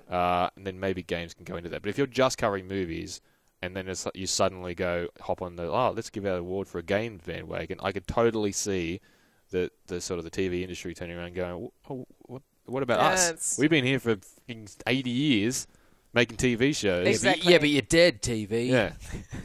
So, yeah. Actually, well, TV is TV is more kind of the alive than movies are right now. I don't. No, I was talking about free-to-air TV. Let's wrap up. What was that patronising hand grab? Yeah, Lucy. Super quick before we wrap up. This is a one-word answer kind of thing. Adam Garrison. My name is Adam. Well, it's not. It's Adam. But that's fine. I'll let that slide. Good. I haven't proved this. And I'm here to say, what game would you play every single day? Ooh. Is this like a desert island thing, or is this?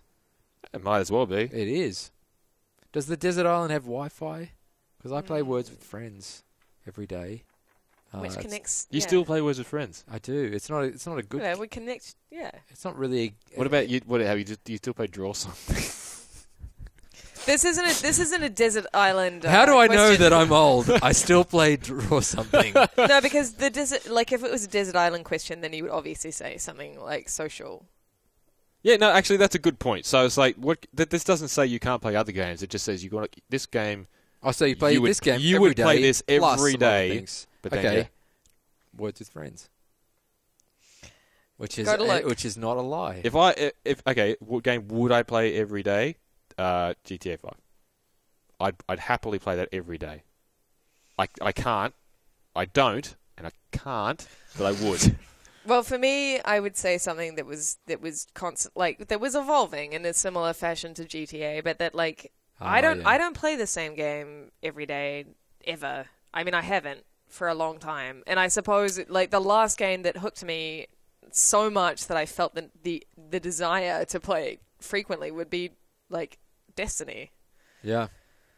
I honestly can't think of another game, and also because so many of my friends are still playing Destiny. Like, for me, that would be something that I could easily imagine going back to and playing every day. And Crossy Road.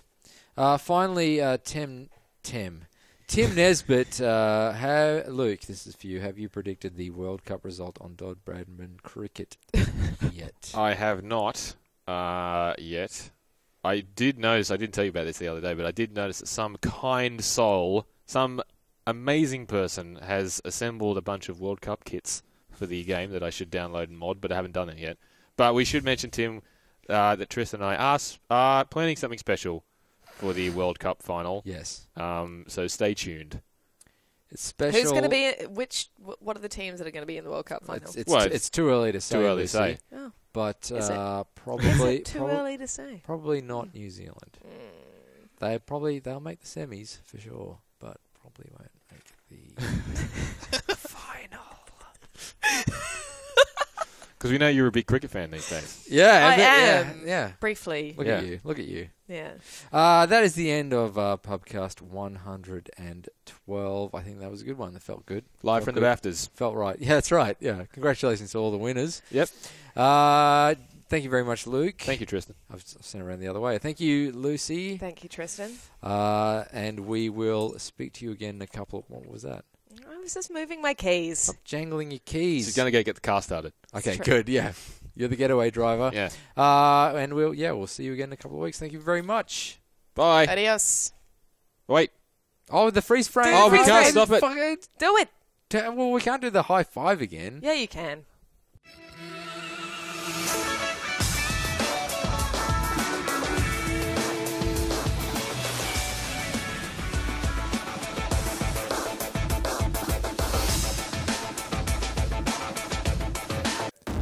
Do you like the Ghostbusters? Yeah. Do you like dudes? Hell yeah! Did the thought of someone making a Ghostbusters movie with no dudes make your balls fall off? Do you like the idea of Ghostbusters who are only dudes? Only different dudes to the dudes who were originally the dudes in Ghostbusters? Booyah! Well, strap yourself in for a brand new dude-friendly Ghostbusters experience featuring several popular dudes who definitely aren't chicks. Yeah, boy! Do you want a Ghostbusters movie with a bunch of girls comparing notes about their periods? Gross! Or do you want a Ghostbusters movie starring that dude who played the handsome stripper in Magic Mike? And possibly even that funny dude from Guardians of the Galaxy that is also super handsome? Do you want a Ghostbusters movie featuring a bunch of comedians from Saturday Night Live? Oh, no. Or do you want a Ghostbusters movie featuring a bunch of humans with dicks? Whoa. Ghost Bros, coming 2017. Because you can't cross the streams when the majority of your reproductive organs are hidden inside your body, dude.